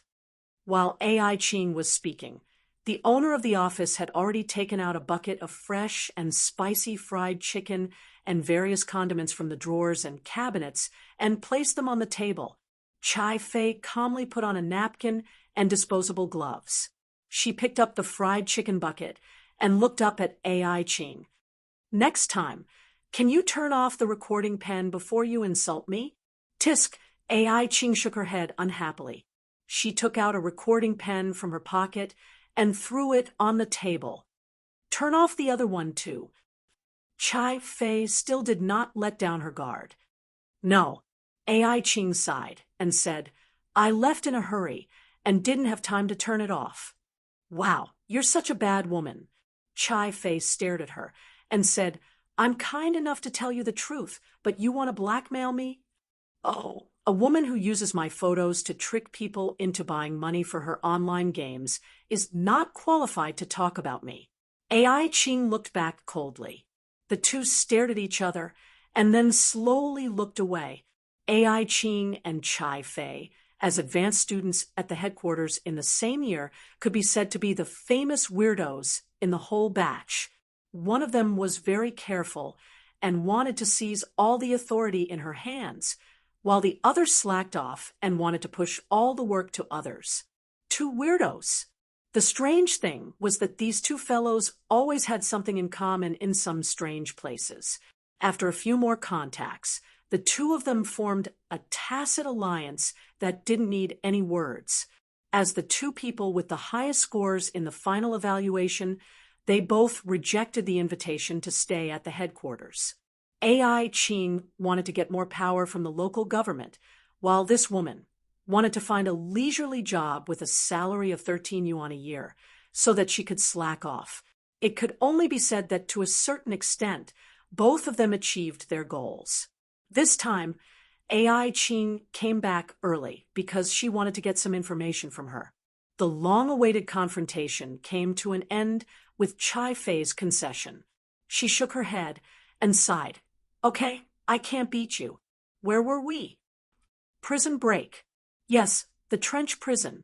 Someone escaped. Chai Fei swallowed a piece of boneless chicken, licked the sauce on her gloves, and said vaguely, after the investigation, the higher-ups found that the guy escaped from the entrance of Jinling. Which entrance? The one in this building, the fictitious floor P2. While speaking, Chai Fei raised her eyes and looked at the top of her head, as if she was trying to see the hidden area that didn't exist in the normal physical structure. In the void invisible to the naked eye, there were countless layers of tight security, from the inside to the outside. There's a mole? AI Ching frowned. Definitely, everyone is investigating who it is. Chai Fei nodded and said, it's hard to trust the members of the headquarters, so they urgently recruited members from other places. Where is he? Did they catch him? Who knows, there are no secrets in the astronomy club.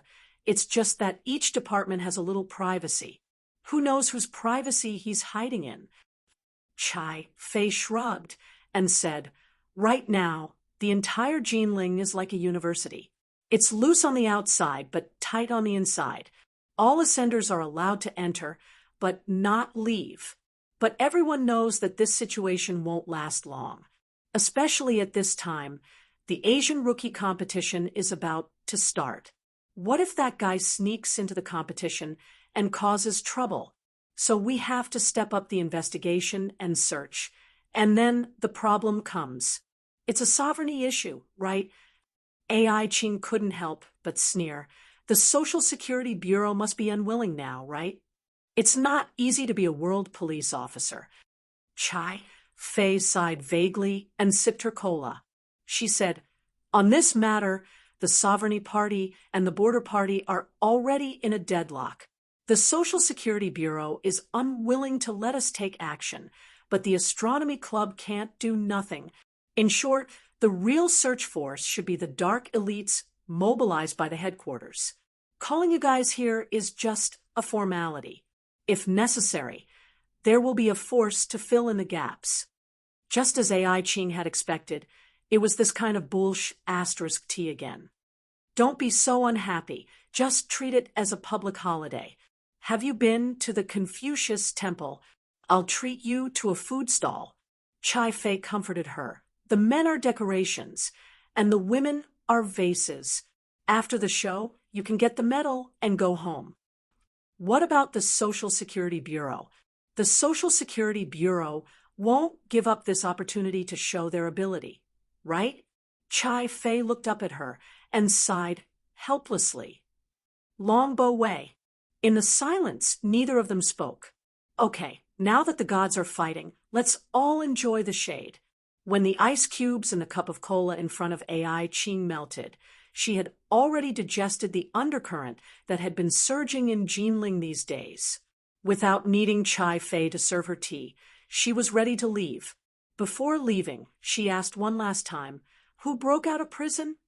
I don't know. Chai Fei shook her head and threw the empty chicken box into the trash can. She wiped her mouth, sprayed some air freshener, and said casually, my authority is only to see the number B in the notice. Sometimes being a secretary of a key department was the advantage of being able to see some details. For AI Ching, this was no different from saying it out loud. In the trench prison, the prisoners classified as B were almost all members of Green Day, and those who could escape through the obstacles were all characters of the 10 disasters level. Currently, there were only 2 people imprisoned by the Astronomy Club in the Mariana prison, the Blood Flood, and the Locust Plague. One was half dead, and the other was already dead. Neither one was easy to deal with. AI Ching nodded and turned to leave. However, she heard Chai Fei's voice behind her. Oh, she suddenly said, you have to be careful. She emphasized the word you. The Yin family. AI Ching couldn't help but roll her eyes. Those guys are really haunting me. I'm afraid they'll pressure me from the inside.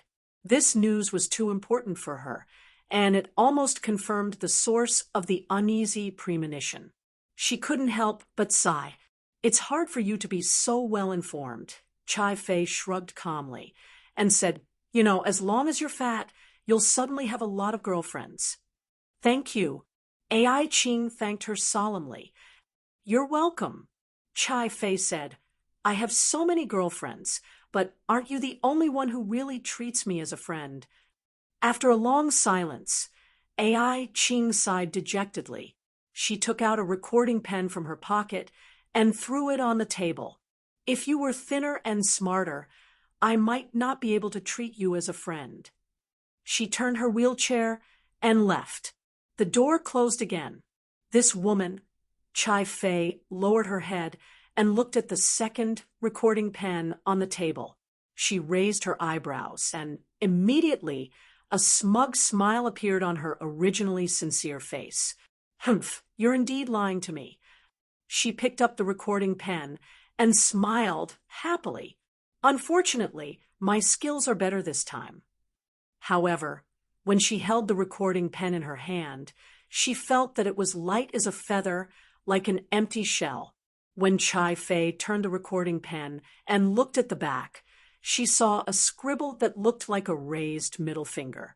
Chai Fei was stunned for a long time. She couldn't help but laugh out loud and threw the 2 recording pens into the trash. Compared to those girlfriends who had their brains filled with water, she liked AI Ching so much. Whether she won or lost, she felt happy. You're tuning in to the Mystic Fist YouTube channel. Don't forget to subscribe and join us on this journey to catch the most captivating stories.